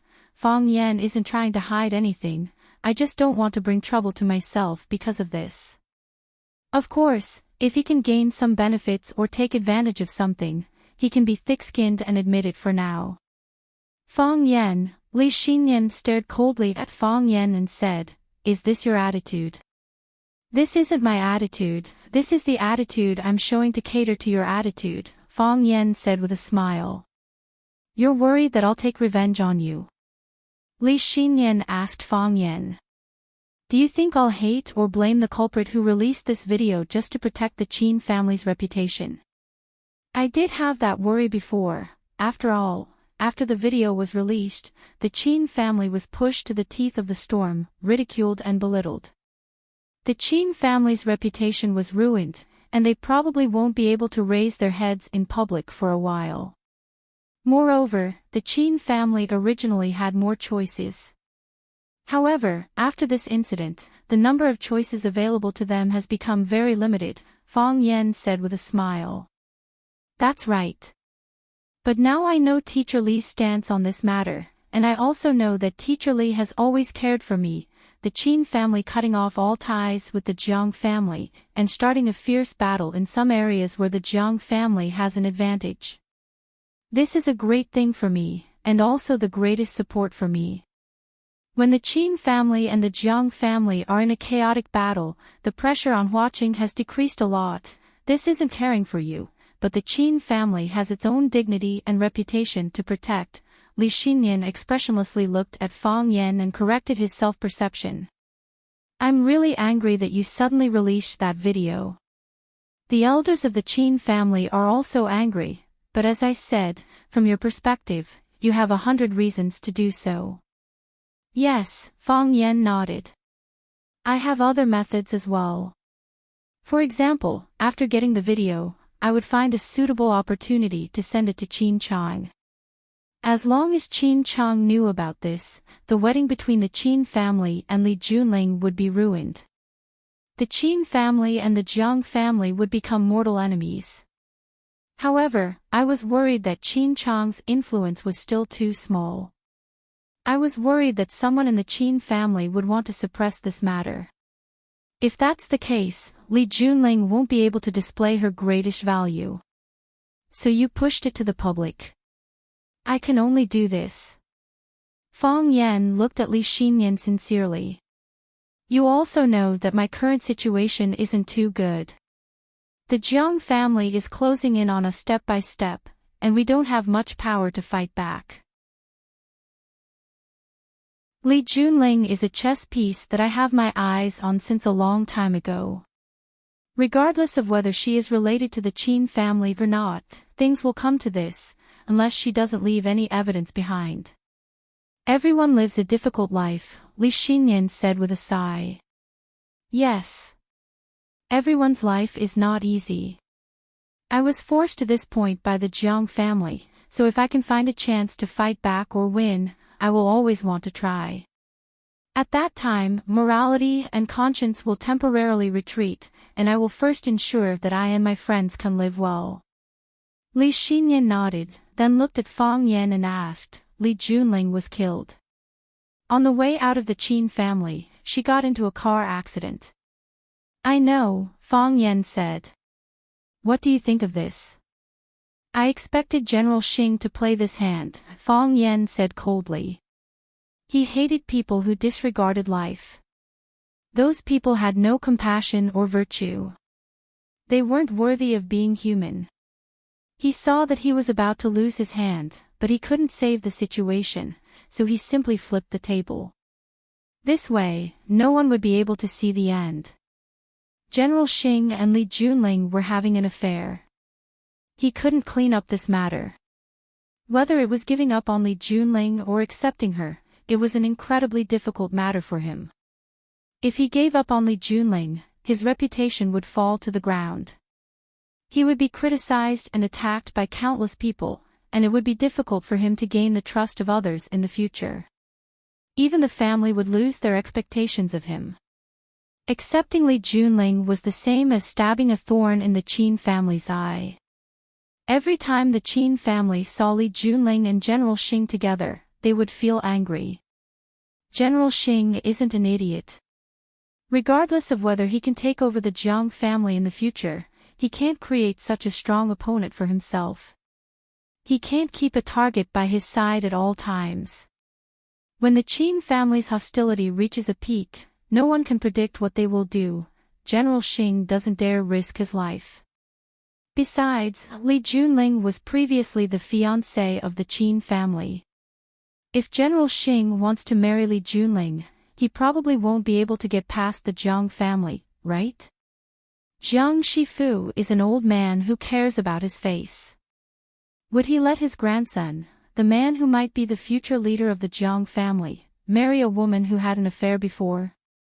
Even though the object of that woman's affair was his own grandson, this is still something that he can't tolerate and accept. Li Xinyan laughed lightly and said, perhaps, General Xing really wants to marry Li Junling. He brought people to the Li family to propose, but when he received the bad news that Li Junling had gotten into a car accident, he cried endlessly. It said that he even smashed 2 mahogany chairs and a Ming Dynasty vase. Fang Yan laughed coldly and said, the reason why General Xing dared to go to the Li family to propose was because he knew that he didn't need to be responsible for anyone. If he knew that Li Junling would get into a car accident, then why wouldn't he bring people to the Li family and pretend to be an infatuated man? The connoisseur understands the artistry, while the layman enjoys the show. Even though we understand the mystery behind this, the majority of people in this world are made up of ordinary people. After something like this happened, General Xing's reputation should be pretty good right now, right? Very good. Li Xinyan said. Some people compare them to the butterfly lovers, saying that the Qin family ruined the marriage of a pair of people who truly loved each other. He became the representative of love and righteousness. Look, our opponent is such a smart guy. Fang Yan said with a smile. He caused such a big trouble by fooling around with a woman, but in the end, he didn't have to clean up after anyone, and he even won reputation and sympathy. I like smart young people. Li Xinyan looked at Fang Yan and said, but I don't like smart people who do things without principles or limits. So you have a reason to like me. Fang Yan said seriously, I'm smart, and I do things with principles and limits. I believe in Etienne's eyesight. Li Xinyan didn't deny it this time. She can't like a scumbag.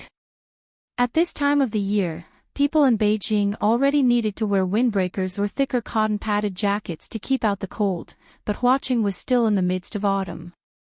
The leaves had only just turned yellow, unlike the north, which was full of fallen leaves. The winter water wasn't cold, the winter wind wasn't cold, and the winter soil wasn't frozen. Huaqing was named after flowers, and bright flowers bloomed all year round. Even during the coldest time of the year, a thick sweater was enough to last them through the winter. On a desolate beach, among the withered reeds, a lone bird flew across the water, then disappeared into the reeds without a trace. Then, as if it was threatened, it flapped its wings and flew away. Deep within the reeds, the silhouettes of people could be faintly seen. They were lying there motionlessly, like hunters waiting to catch their prey. "It's in front," a man's voice said. "I see it," another man's voice said. "How do we move?" "Together, of course. I know we should move together. I just want to ask who's in front and who's behind." "One in front, one behind," the honest voice sounded a bit impatient. "You go from the front, I'll attack from behind." "Why don't you go from the front, I'll attack from behind." "Fine, I'll go from the front, you attack from behind." Why didn't you argue with me this time?" While the fat figure was still talking, the thin man who always liked to argue with him had already charged forward like a bony snake. His figure was tall and thin, but his movements were very agile. He disappeared into the reeds in an instant. "This guy," the fat figure sighed, then turned into an agile, wild boar, and also charged towards the row of makeshift houses by the sea. Regardless of whether it was a large building or a marine project, they would first hire workers to build makeshift houses near the project as a temporary command post and resting place for the workers. This place was originally meant to be a port, but for some unknown reason, the port project was stopped, and the makeshift houses lost their purpose. Perhaps due to other considerations, the makeshift houses were never demolished. Enduring the wind and waves, but also taking in seabirds and crabs. The two of them moved quickly, and after a few difficult stealth movements, they had already moved to the side of the makeshift house. They hid behind a small clump of reeds, and after their eyes met, their bodies rushed forward like arrows or pigs released from bowstrings. When they were about to reach the door of the makeshift house, they ran back at a speed 10 times faster than when they left. Whoosh! Countless assassins in black appeared around them.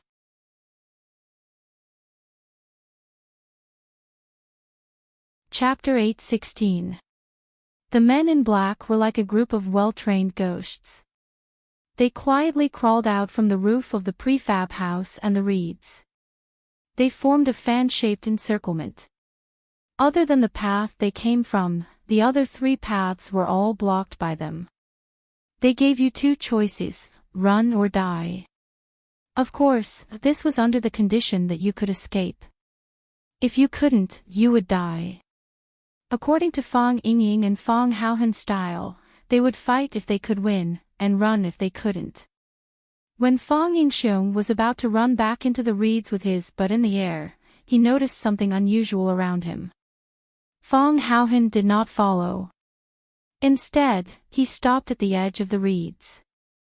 Then, step by step, he walked in the direction of the makeshift house, toward the men in black.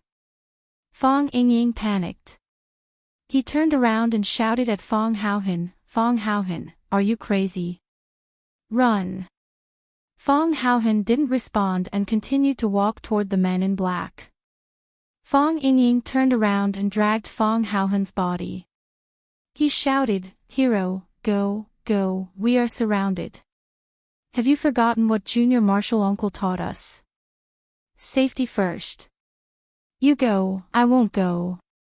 Fong Haohen shook off Fong Yingying's pole and said in a hoarse voice, "They came out, which means we have found the right place. Our hard work has been worth it. Of course I know we have found the right place, but don't you see how many people there are? 2 fists are no match for 4 hands. Let's retreat first and go back to get reinforcements." "I can't go," Fong Haohen said firmly. "If we leave, they will leave too. Didn't we spend so much effort to find them just for this moment?" As Fong Haohen spoke, he was already standing not far from the group of men in black. Fong Yingying gritted his teeth, straightened his back, and stood beside Fong Haohen. "If you're not here, I won't leave either. Today, us 2 brothers will fight to the death with them. This bunch of trash might not be able to keep us here," Fong Haohen said confidently. "Let's go back and forth, then save Leah, all right, for sister-in-law, Big Brother will fight it out with you. The wind is bleak and the water is cold. Heroes and warriors stand shoulder to shoulder. Fong Haohan stared fiercely at the men in black and said, I'll go first. I'll go with you. The two of them rubbed their palms together and prepared to attack. Hua la la, the group of black-clothed men shook their wrists, and each of them held a pitch-black pistol in their hands. The pitch-black muzzle was aimed at Fong Yingying and Fong Haohan's entire body. As long as someone gave the order, the two of them would be turned into sieves by these bullets. Fong Yingying and Fong Haohan, who were about to charge forward, stopped. The two of them looked at each other and raised their hands high up at the same time. We surrender. Fong Yingying said. If you have the ability, then fight with me for real. What kind of hero is holding a gun? Fong Haohan shouted. The black-clothed men parted to the sides, and a young man wearing white casual pants and a striped vest walked out. In such a desolate suburb, it was really surprising to see such a man dressed like a noble. Jiang Junling held an apple in his hand, and with a bite, the juice flowed out, and when he chewed, it made a kacha-kacha sound. Jiang Junling ate the apple while looking at Fong Yingying and Fong Haohan, and said with a smile, Fong Yan sent you? I wanted to come myself. Fong Haohan said firmly. He knew who Jiang Junling was, and he also knew what kind of deep hatred Jiang Junling had with his junior martial uncle. Was Liya kidnapped by you guys? Here. Jiang Junling pointed to the makeshift house behind him and said, If Liya is Du Qing's beautiful goddaughter, then she is indeed in our hands. However, it seems like it will be very difficult for you to take her away, right? We never thought of taking her away. Fong Yingying said righteously, we just want to be with her. Fong Haohan looked at Fong Yingying in dissatisfaction, feeling that he had stolen his lines, and said, Yes, we just want to be with her. Jiang Junling chuckled as he looked at the two of them, and said, as expected of someone from the Fong family, you guys are exactly the same as Fong Yan. Hearing Jiang Junling praise them for being exactly the same as junior martial uncle Fong Yan, Fong Yingying and Fong Haohan both revealed smiles on their faces. But thinking about their current situation, the smile on their faces instantly disappeared. We want to meet Liya. Fong Haohan said. Fong Yingying pointed at Fong Haohan and said, the main thing is that he wants to see Liya. It doesn't matter if I see him or not. But it would be best if the three of us could be arranged together. Alright, since you guys have already made such a request. Jiang Junling threw away the apple core in his hand, took a towel from a black-clothed man and wiped his hands, then said with a smile, for my old friend Fong Yan's sake, I will not satisfy any of you. Look, don't I have Fong Yan's style when I speak like this? Fong Yingying nodded, and said to Fong Haohan, it really does look like it. Jiang Junling felt a little bored, and said, capture them all. Thus, a few black-clothed men put away the guns in their hands and rushed over. In a group of two, they carried handcuffs that looked translucent and had liquid rippling inside, wanting to handcuff Fong Yingying and Fong Haohan. No need to go through so much trouble. A hearty man's voice was heard. If you cuff them now, you will have to untie them in a while. Why bother? The reeds parted, and a man with long hair walked out with his head held high. Bai Li Lu. Fong Yingying was overjoyed. He waved at Bai Li Lu and shouted, we are here, I see you. Bai Li Lu glanced at Fong Yingying and said, you're so big, it's not easy to not see you. Bai Li Lu walked straight to Jiang Junling, and said with a smile, young Master Jiang, it's not the first time we've dealt with each other. I know your personality, and you also understand my temper. I'll take them away, and we'll discuss other things slowly. How about it? Give me a reason. Jiang Junling looked at Bai Li Lu, and said with a smile, why? Because I'm standing in front of you. I'm afraid this reason won't convince me. Jiang Junling shook his head and refused. Even if you were standing in front of me, you wouldn't be able to take them away. When he said this, 1/3 of the black-clothed men turned their guns and aimed at Bai Li Lu. Some of them took out silver-white disc-shaped objects, which could blast Bai Li Lu, Fang Yingying, and Fang Haohan into thin air. Genetic bomb. Bai Li Lu pursed his lips, and said with some annoyance, "These things again." Fang Yingying was shocked, thinking that Bai Li Lu did not know the danger of these things, and quickly reminded him, "Big brother Bai Li, when those things explode, it's very terrifying. Even rocks can melt into ashes." "I know." Bai Li Lu said with some impatience, "A long time ago, your junior martial uncle reminded me that when I encounter these things, I should either kill the person directly or run far away to avoid being killed by them. I want to run far away, but I still have to save you two idiots. What do you think I should do?" Fang Yingying and Fang Haohan thought about it seriously, and also began to worry about Bai Li Lu's situation. Jiang Junling looked at Bai Li Lu with a smile and said, "It's the people from Swallow Dock again. I really hate the people from Swallow Dock more and more now. Last time we parted at Lotus Temple, I thought there would be a chance to see you again. I didn't expect you to deliver yourself to me. Bai Li Lu, do you think I don't dare to kill you? Of course you dare to kill me." Bai Li Lu said carelessly, "You are a scum who has no father or son and was expelled by your own family. What kind of things can't you do? Is there anything you don't dare to do in this world? Is there someone you don't dare to kill? It's good that you understand. We all know each other well, so there's no need to waste your breath." Jiang Junling's eyes were full of murderous intent. He was ready to kill. As long as he gave the order, the group of men in black behind him would be able to use Bai Li Lu, Fang Yingying, and Fang Haohan as targets. There was also a group of masters scattered on both sides. They were the high priests that Jiang Junling had won over before. Later, because of his downfall, a group of them left, including the blind fisherman and the Xingyi master Bao Shi. The blind fisherman left because of the estrangement between him and Bao Shi, and it was purely because he couldn't get what he wanted from him. However, there was still a group of masters whose lives were in his hands, and who had to work for him stayed by his side. Even if Bai Li Lu and the others were not killed by the random gunshots, occasionally a fish that slipped through the net would be attacked by the group and chopped into meat paste.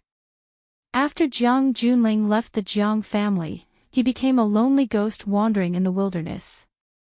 He looked miserable and pitiful, but it also freed him from the shackles brought by his identity. He could use all kinds of means to achieve his own goals unscrupulously. For example, now, he unabashedly took those murderous maniacs, members of the arsenal who had the most sophisticated weapons with him as bodyguards. If it had been in the past, it would have been a big taboo. "Don't be impulsive." Bai Li Lu waved his hand and said with a smile, "I know what you want to do, but I advise you not to be impulsive, oh." Jiang Junling looked at Bai Li Lu and smiled gently and comfortably. He said, "Although I really don't have any entertainment on this seaside, when I'm tired of playing a game, I naturally want to give up and change to another game.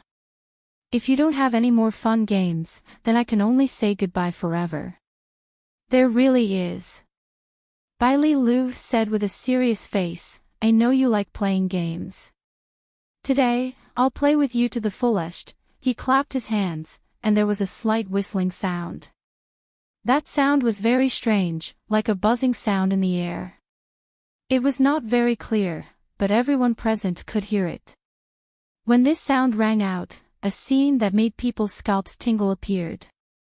Countless venomous snakes rushed out from the reeds. They entangled with each other and hissed. They were so densely packed that they blotted out the sky and covered the earth as they swept towards them.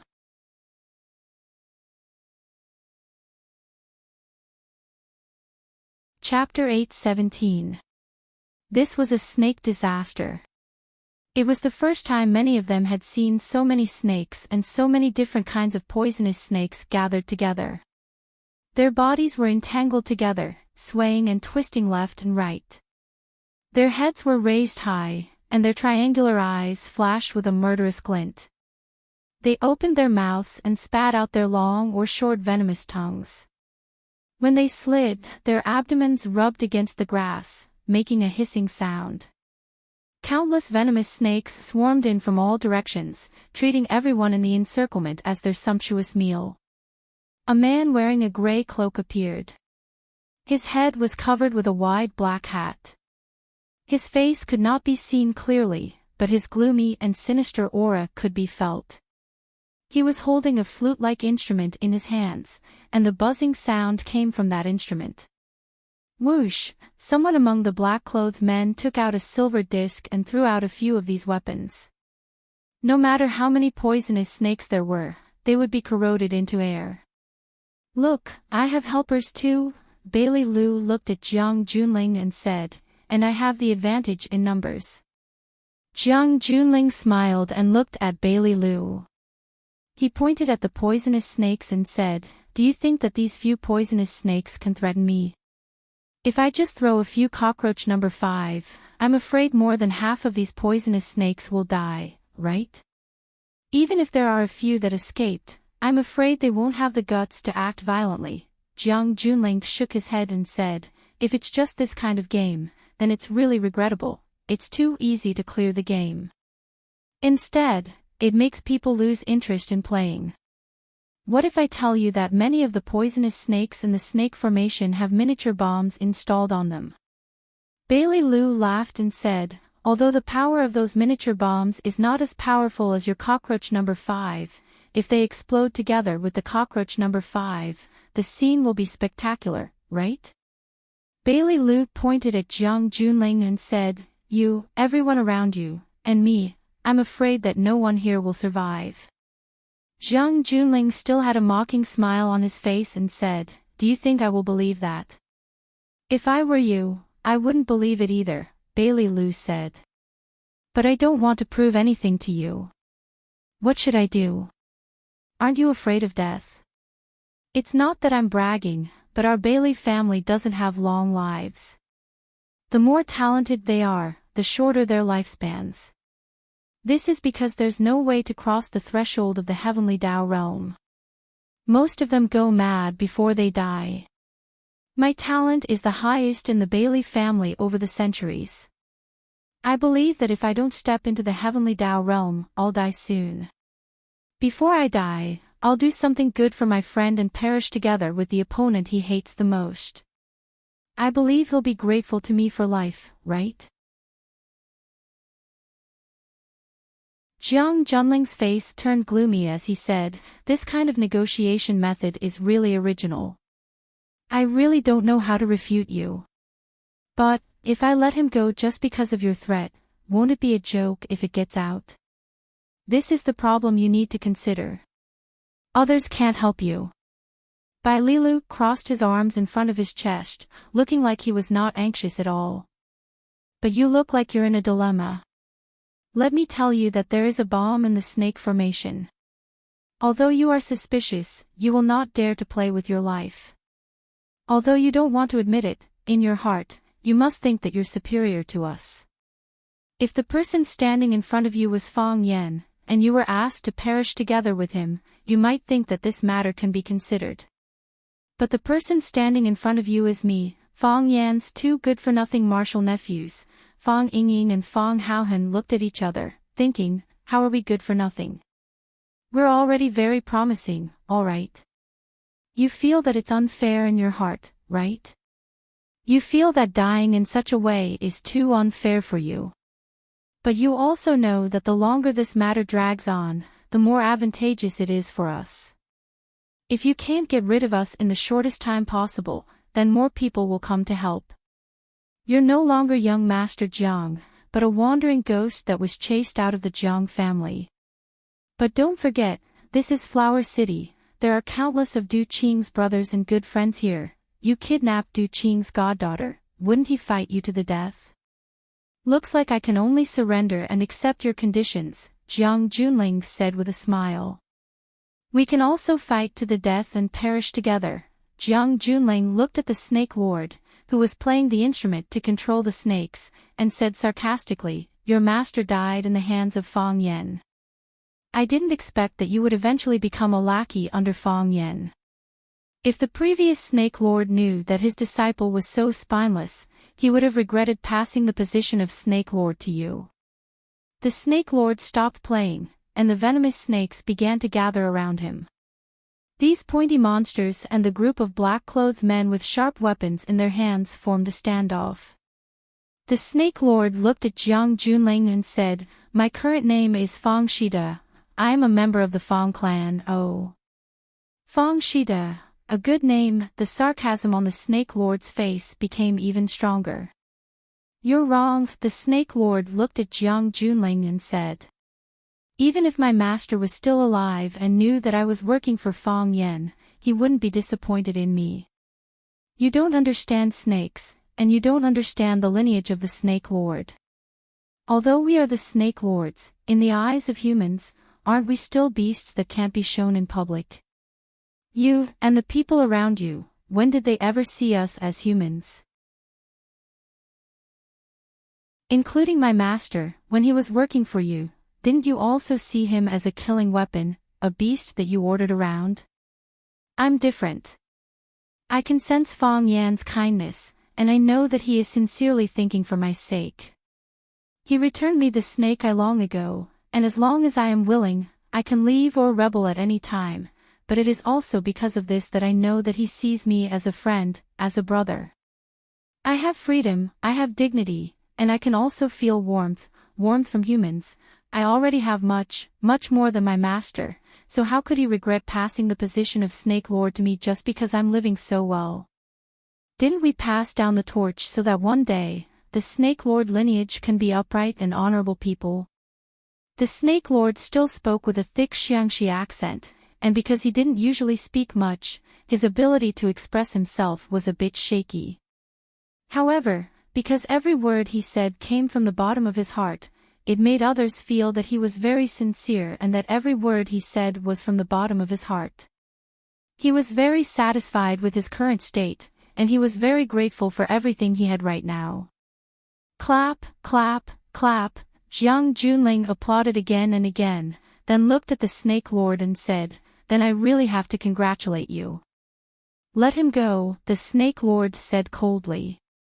He stared at Bai Xiu with his snake-like triangular eyes and said, or be torn to shreds by them.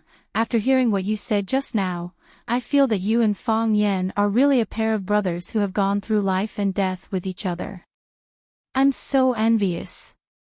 Jiang Junling chuckled and said, but as a brother, you're living a comfortable life. Haven't you thought about your poor little sister? Jiang Junling clapped his hands and said, bring her out. As soon as he said that, the metal door of the makeshift house was pushed open again. Two men in black helped a woman out, one on the left and one on the right. The woman's right leg was already lame, so it was extremely inconvenient for her to walk, and her lame leg was almost dragging on the ground. His head was lowered, and his long hair covered his entire face, making it difficult for others to see his appearance. Thump, the two men in black threw her to the ground, and the woman lost her balance and fell to the ground. She seemed to still be conscious, and her body was still wriggling. She tried to get up, but because her hands were cuffed by the genetic hand, and her leg was seriously injured, she failed several times. The Snake Lord's hands were clenched into fists, and the veins on his hands were bulging. He clenched his teeth, and the muscles on his face kept twitching. Even though he hadn't seen the woman's face, he already knew who she was. How could he not know who she was? That was her, his entire life. He had always thought that they would live together forever, 1 life, 2 lives, 3 lives, or even 10 lives without being separated. But she fell in love with a man who shouldn't have loved her, and he himself was heartbroken by him. He thought that the two of them would never meet again after the last time they parted. He thought that he had a new life, and she should also have her own. Occasionally, he would think about where she went. Was she doing well now? But he never thought that she would live like this, that she would live such a miserable life. Jiang Junling looked at the Snake Lord and said, "You should find her familiar, right? Maybe she's a little different from the woman you knew before, but I promise you, she is the person in your heart." Jiang Junling took out a silver box from his pocket, shook it in front of the Snake Lord, and said, "If you aren't nearsighted, you should be familiar with this thing, right?" He walked in front of the woman and grabbed her hair. He pulled her head up and said to the Snake Lord, "I can prove to you that I have never played a joke on you." The woman's face was covered in bruises, indicating that she had suffered a lot before. The most terrifying thing was that her left eye socket was empty, like a tree pit that should have carried a big tree. Now that the tree had been uprooted, only the big pit was left to prove that the tree had once existed. "Sister," the Snake Lord screamed.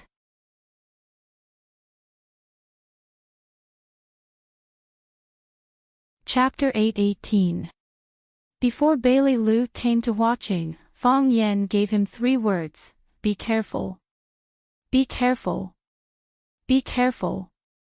Fong Yen stirred up the situation in Yanjing and manipulated the overall situation. But he still had to save his friends. Fong Yingying and Fong Haohan's search finally found some clues. Fong Yen was too busy to attend to other matters, so he let Bailey Lu come over to help with the matters here. Fong Yen once talked to Bailey Lu about Jiang Junling. His evaluation of Jiang Junling was, Jiang Junling is above average, and he has no bottom line. Bailey Lu thought for a few seconds and finally understood the subtext of Fong Yan's words: Jiang Junling is a smart bastard. Bailey Lu was not afraid of bastards. No matter how stupid they are, they can't beat his miraculous fist. But he was afraid of smart people. Smart people are much more terrible than bastards. When he saw Jiang Junling applaud, he knew that he was ready to use his ultimate move. Isn't it always like this in TV and movies? Sure enough, when the general revealed his trump card, he immediately got rid of one of his generals. Fong Wang was a general who truly held real power. The thousands of troops and thousands of poisonous snakes under his command were the key to their victory on this trip. If Snake Lords surrendered, they would be in a disadvantageous situation again. "Sister!" Snake Lord screamed in a sad voice. Even though he had already decided to sever all ties with them, when he saw his sister being tortured and even having one of her eyes dug out by them, he felt as if hundreds of bugs were gnawing at his heart. He still felt so uncomfortable that he hovered between life and death. Hearing Snake Lord's voice, the woman in black finally raised her head and looked over. One of her eyes was empty, and the other was covered by messy hair. It was muddy, brown, and bloodshot. She looked like a horrible monster. "Brother!" she called hoarsely. Her voice was dry, as if she hadn't spoken for a long time. Before she could even say the word brother, her remaining eye socket was already filled with tears, and large drops of tears rolled down her cheeks. "Are you okay?" Seeing his sister's expression, Snake Lord felt even more uncomfortable. She called him brother again. She admitted their relationship again. In that dark and despairing childhood, they were the only light in each other's eyes. In the bone-chilling winter in the mountains, the two of them snuggled up to each other for warmth. They faced death together, as well as the challenges of various poisonous snakes. One became the Snake Lord, and the other became the Snake Lord's sister. They were 2 humanoid monsters, 2 venomous snakes that could speak the human language. However, how could they fall in love with humans? In the eyes of humans, they were just monsters and venomous snakes. "Brother!" The woman in black called out again. Her voice sounded even more miserable as she sobbed. Snake Lord stared at Jiang Junling fiercely and said, "Let her go. It seems like you two know each other." Jiang Junling played with the small silver box in his hand and said with a smile, "This is the only way to make this game fun." Jiang Junling raised the small box in his hand to the Snake Lord and asked, "You should know what this is, right?" Snake Lord knew, but he was unwilling to answer. Because the answer to this question was too cruel for them. "This is your sister's eye, which is also what you call the snake's eye." Jiang Junling put the silver box under the sun and raised his head to look at it carefully. He said, "It is said that if you control the snake's eye, you can control the fate of a snake slave." "Oh, you call yourself the Snake Lord. That's not important. You can call yourself anything." "I've never believed this saying. I think it's mostly made up. Why don't we do an experiment with this eye today?" "Don't hurt her," Snake Lord shouted anxiously. "Ha!" Jiang Junling looked at Snake Lord seriously and said, "It seems that the rumors are true. But why don't I hurt her?" "You can hurt me, so why can't I hurt her? You're not my friend, right? If you're willing to be my friend, then I'll take the initiative to give you this eye." "Don't be fooled by him." Bailey Liu hurriedly stopped him. He didn't know much about Snake Lord, so he didn't know what kind of person he was. Although Fang Yan had told him to believe his words, if he was instigated by Jiang Junling, these poisonous snakes would turn around and become sharp weapons against them. At that time, it would be too late to cry. "Fang Yan, don't listen to his lies. How did they use your sister in the past? What was the result? How did they treat your sister after she was no longer of any use?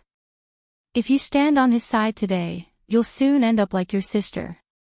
At that time, not only will you not be able to save your sister, but you'll also lose your life." "I understand." Snake Lord glanced at Bailey Liu and said in a hoarse voice, "I understand. I know what kind of people they are, and I know what they want to do. In their eyes, we're just playthings that they can manipulate. That's how my master died. My master's master died the same way. They know the skills of us snake keepers, so they secretly sent people to Xiangxi to look for us. They never treated us as human beings. Except for Fang Yan, no one treats us as human beings." Bailey Liu was speechless. For a long time, he actually had a strong rejection of Snake Lord in his heart. He always felt that this person was very dirty and very poisonous, different from the warriors who practice martial arts in the open and aboveboard. They walked the unorthodox path. According to martial arts novels, they belonged to the evil path, and they were the targets of the righteous people who wanted to be eradicated. She hadn't expected Fang Shi to be fully aware of all this, but he had never shown any signs of abnormality. Perhaps in his heart, it was enough to have Fang Yan's approval. "But, she's my sister. I can't not save her," Snake Lord said firmly. "What a deep sibling love. This kind of brother is touching," Jiang Junling said with a smile. "You're an expert in raising snakes. You know how to save your sister. As long as you do it, I'll return the snake's eye to you. And I'll let you leave with your sister, and we'll never see each other again." "Fang Yan, think about it carefully." Bailey Liu's expression was serious, and his eyes emitted a frightening light. If they were bitten by this venomous snake today, their entire army might be annihilated. "Fang Yan, how can you do this? Have you forgotten what junior martial uncle did to you?" Fang Yingying shouted. "You traitor! A snake is a snake. It can never be as loyal and unyielding as a human." Fang Haohan hated this kind of despicable behavior to the bone. How could he betray someone just because he wanted to? Snake Lord's eyes were filled with pain, and the yellow muscles on his face kept twitching. His body slowly lay down, and his eyes looked at his sister who was sitting on the ground. He made hissing sounds. Snake Lord's younger sister was also lying on the ground, hissing in the same manner. Their movements were like snakes, and their voices were like snakes. At first glance, it seemed like two human-shaped snakes were talking in snake language. Hiss, hiss, hiss, hiss. Snake Lord's eyes were filled with tears. Hiss, hiss, hiss. Snake Lord's sister nodded at her brother, and her surviving eye was also crying. Hiss. Snake Lord made a very sharp sound. Hiss. Snake Lord's sister responded with the same sharp sound. Snake Lord looked at his sister with gentle and loving eyes, and a buzzing sound came from his mouth. A fiery red scorpion crawled out of Snake Lord's body. The scorpion shook its head, as if it had just woken up.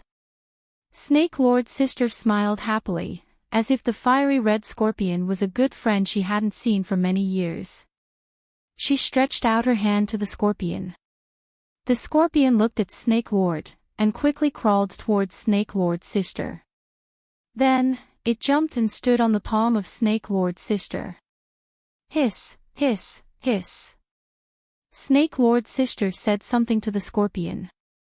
The scorpion made a hissing sound, and its body retreated as if it knew something terrible. Snake Lord's sister held the scorpion tightly, and then stuffed its head and body into her mouth.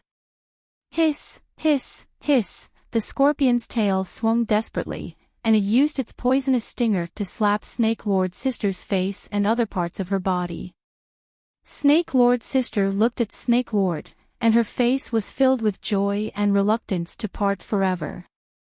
Gotcha! A crisp sound was heard. Fire Scorpion's tail slapped even more fiercely, and then it raised high, maintaining that posture, and could no longer be put down. Snake Lord's sister's face showed a painful expression, and dark red scorpion blood flowed out of the corner of her mouth. Gotcha! Gotcha! She chewed hard, and then rolled the whole scorpion into her mouth and swallowed it. Gulp!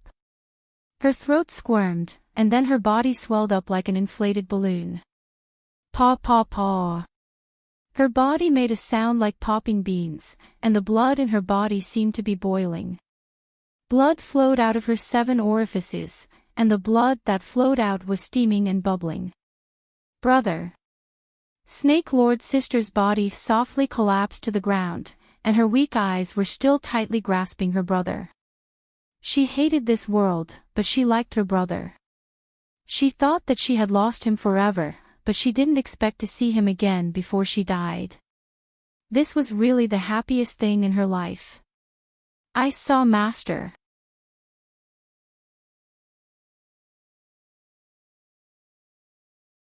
Chapter 8:19. Even when the body became stiff and motionless, the swollen area still did not subside. Thick hot blood flowed out of the eyes, mouth, nose, ears, and other parts of the body. It was clear that the fire scorpion's toxicity was so great that it could boil a person's blood. Everyone stared blankly at this scene. No one had thought that things would develop in this direction. Didn't he say that he would be a shameless traitor? Didn't he say that he would save his sister? Why did things end up like this? The elder brother used a fire scorpion to poison his sister to death. Bailey Liu's expression was extremely ugly. Only now did he realize that he had misunderstood Fong Yu. The reason why he said that he would save his sister wasn't to save her life, but to save her dignity, to save her freedom, and to save her freedom. Because he could see that his sister was living a life worse than death. When the snake monarch had communicated with his sister in snake language just now, he had already forgiven her for her previous actions. They had confessed with deep affection, but were reluctant to part. They raised snakes, served snakes, and understood snakes. They manipulated the snakes, and the snakes manipulated them. It was in their nature to walk freely, unwilling to be bound by any kind of restraint. They were ruthless, vicious, and vengeful, but they also had their own feelings, as well as the ideals that they pursued all their lives. They needed dignity. Since the beginning of history, the the snake monarchs of every generation had been reduced to killing tools for powerful people. They used their snake-controlling skills to achieve their own various goals. Even the current snake monarch's master had encountered the same fate. However, when had they ever considered the feelings of the snake monarchs? Bailey Lu once again thought of Fong Yan's words. Fong Yan had told him that he could trust Fong Yu without reservation. He thought that if Fong Yan was here, he would definitely be able to handle it well. His perspective was still far inferior to Fong Yan's. Fong Yingying and Fong Haohan looked at each other. Just now, they had been insulting and attacking the snake monarch, worried about what would happen to them if the snake monarch betrayed them. In the blink of an eye, he had played such a jaw-dropping show. They were not stupid. They could see the Snake Lord's feelings for that woman. They knew that he loved her deeply. However, in the end, he did such a thing. He chose them, chose Fong Yan, chose justice and loyalty. Fong Yingying and Fong Haohan were about to cry. They felt sorry for Snake King. They also sympathized with the Snake Lord because they knew that the Snake Lord's only family member was dead. Of course, they were now very willing to be the Snake Lord's family member. Jiang Junling's face turned livid. He stared at Snake Lord with sharp eyes and said in a cold voice, "Are you kidding me? Do you know that? You missed your last chance to save your sister and yourself. I'm not messing with you." The Snake Lord was still kneeling on the ground, staring at his sister without blinking. His sallow face was filled with grief. "I know what kind of person you are. I've heard too much about people like you before I've even met you. In this world, there's nothing you can't do. If I stand on your side today, my friends will be killed by you. You won't let me go, and you won't let me leave with my sister. Maybe my sister can live for the time being, but she won't live for long. Because when you find that I'm of no use to you, you'll throw me away with her, just like you did to my sister before. My sister will die, and I will die too. It's just a matter of time. It's just that the time of our death will be after we've been manipulated by you to do more evil things." Jiang Junling's eyes were as cold as ice.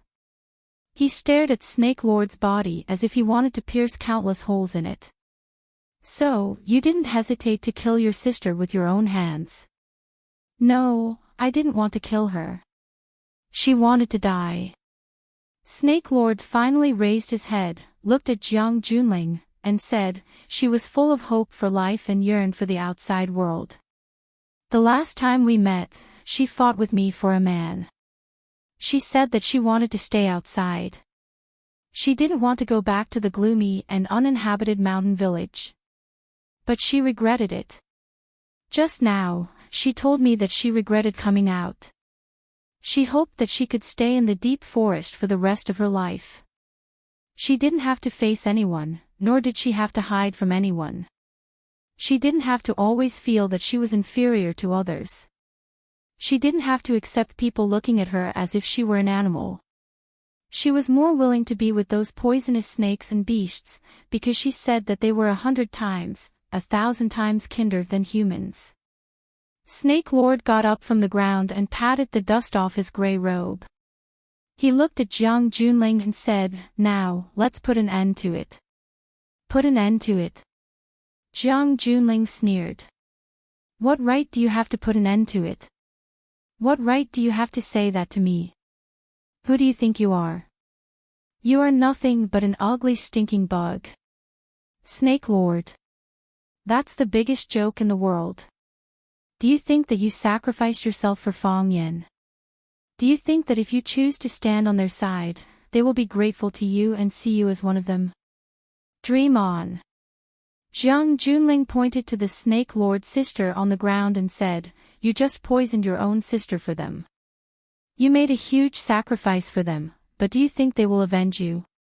If, and I mean if, when you want to take revenge, they are not willing to stand on your side, and instead stop you and make you give up on the act of revenge, what will you do?" Jiang Junling had a strange smile on his face, like a demon luring the kind people to make mistakes. Invite our Miss Li out. Jiang Junling looked into the Snake Lord's eyes and said. Very quickly, the metal door of the makeshift house was pushed open again, and Leah, who was also handcuffed, was pushed out. Perhaps it was because Leah was still useful, but her condition seemed to be much better. Although her hair was messy, her clothes were untidy, her face was pale, and her face was haggard, but at least her limbs were still healthy and safe. Leah's eyes were lifeless, and only when she saw Fong Yingying and Fong Haohan did she shine with a strange light, and shouted excitedly, Fong Haohan. Then, he saw that Fong Haohan was also being held hostage, and became a hostage like him. Xiaoya. Fong Haohan grinned.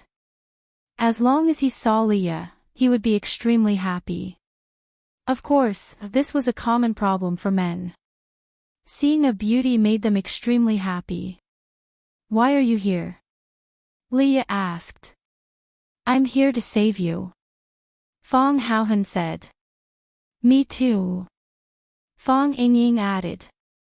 Then he smiled awkwardly and said, I almost succeeded in the rescue. Leah was already too lazy to talk to these two fellows. She had never even seen them before. How could she have the nerve to say that the rescue was almost successful? Looking at the current situation, did this look like a successful rescue? Also, what was going on with that pile of snakes? After experiencing this kidnapping incident, Leah was already used to many things. Even if she had to sit at the same table as a dinosaur tomorrow morning, she wouldn't be surprised. Jiang Junling looked at the Snake Lord and said with a smile, Your sister is dead, and died in front of you. Do you really want to avenge her now? Jiang Junling threw the silver box in his hand onto the ground and stomped on it. Bang!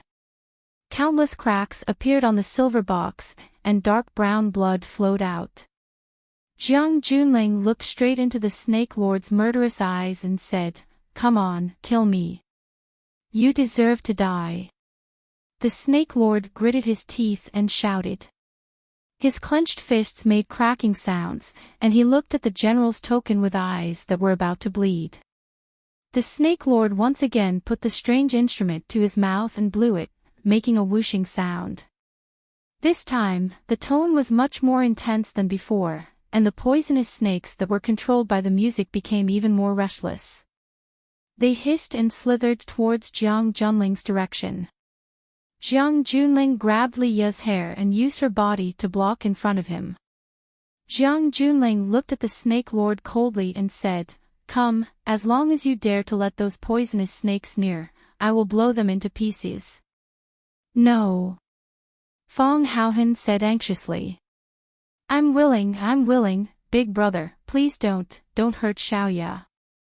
Fong Yingying was also very anxious, and said, I'm willing. Leah is Du Qing's goddaughter. Du Qing is Junior Marshal Uncle's good friend. Junior Marshal Uncle hopes that we can save her. You must not act recklessly.